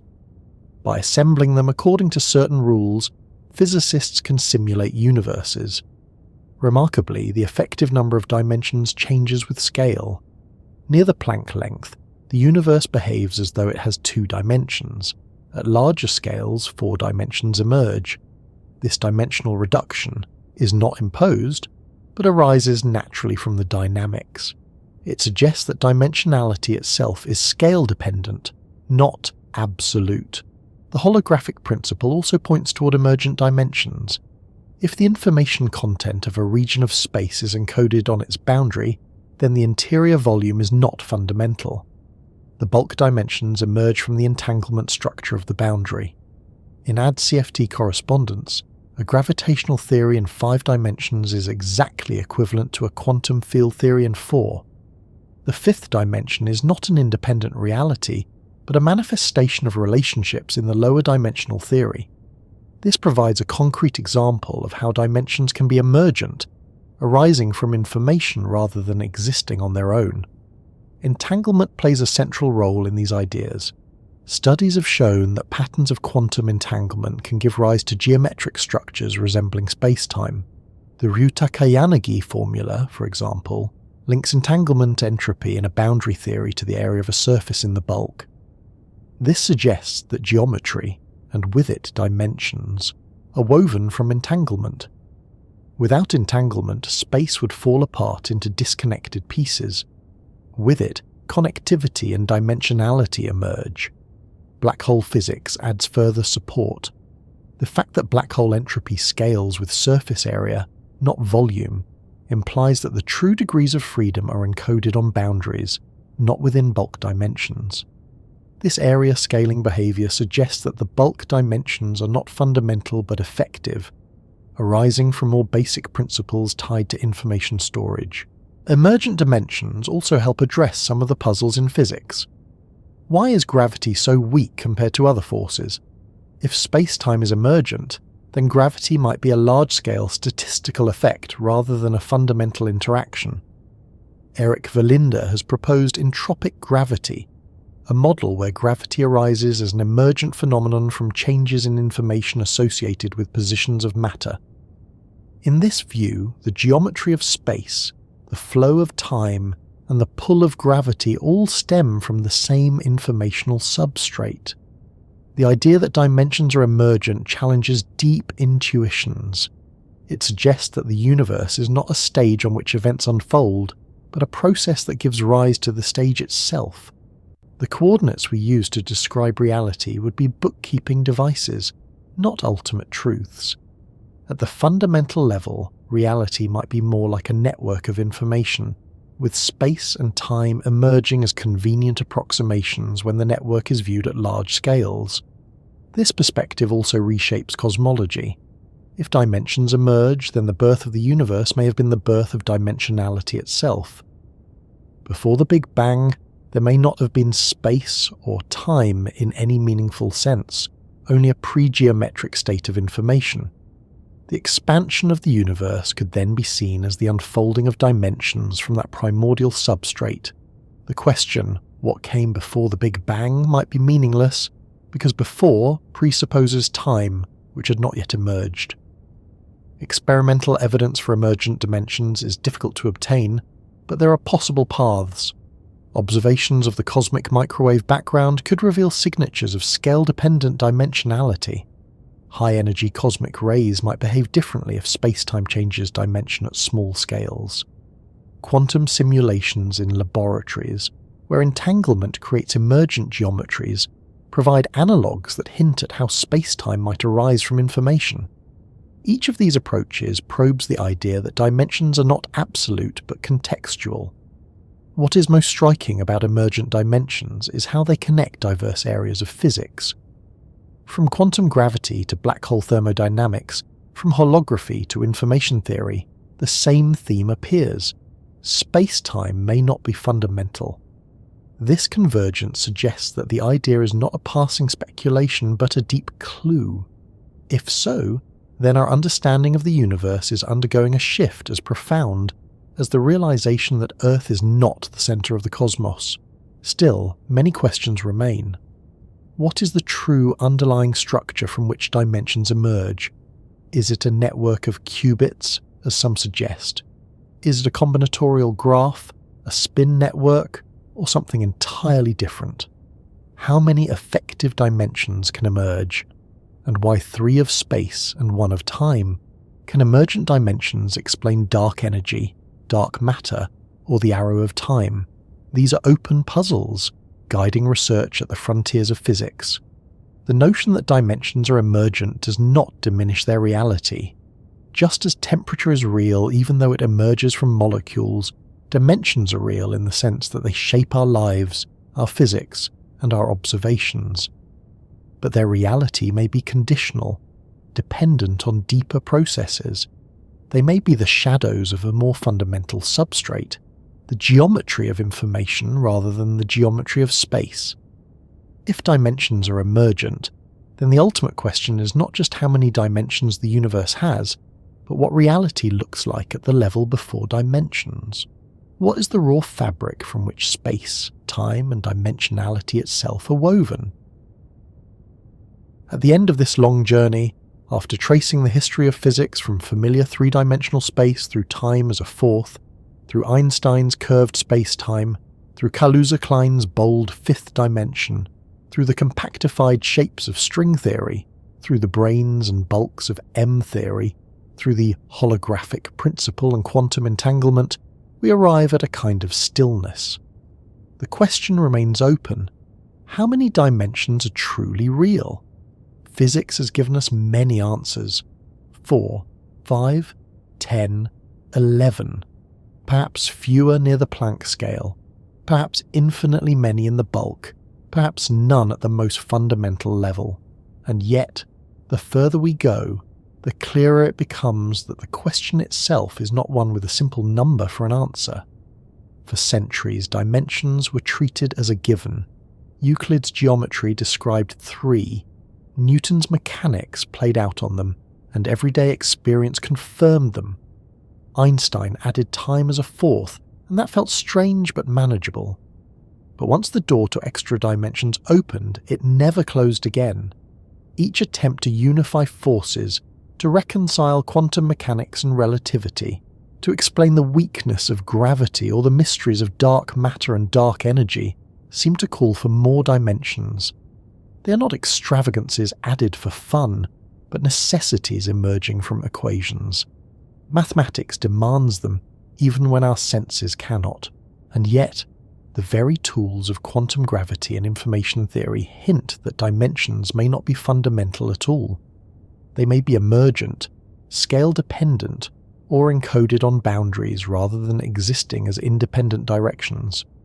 Perhaps spacetime is a useful approximation, a way for human beings to navigate reality, while the universe itself is built from relationships, entanglements, and information. If that is true, then asking, how many dimensions are real, is like asking, how many waves are in the ocean? Waves are real. They shape experience, but they are not fundamental. They are patterns emerging from deeper processes. Dimensions may be the same. What physics has shown us is not that the universe is simple, but that it is layered.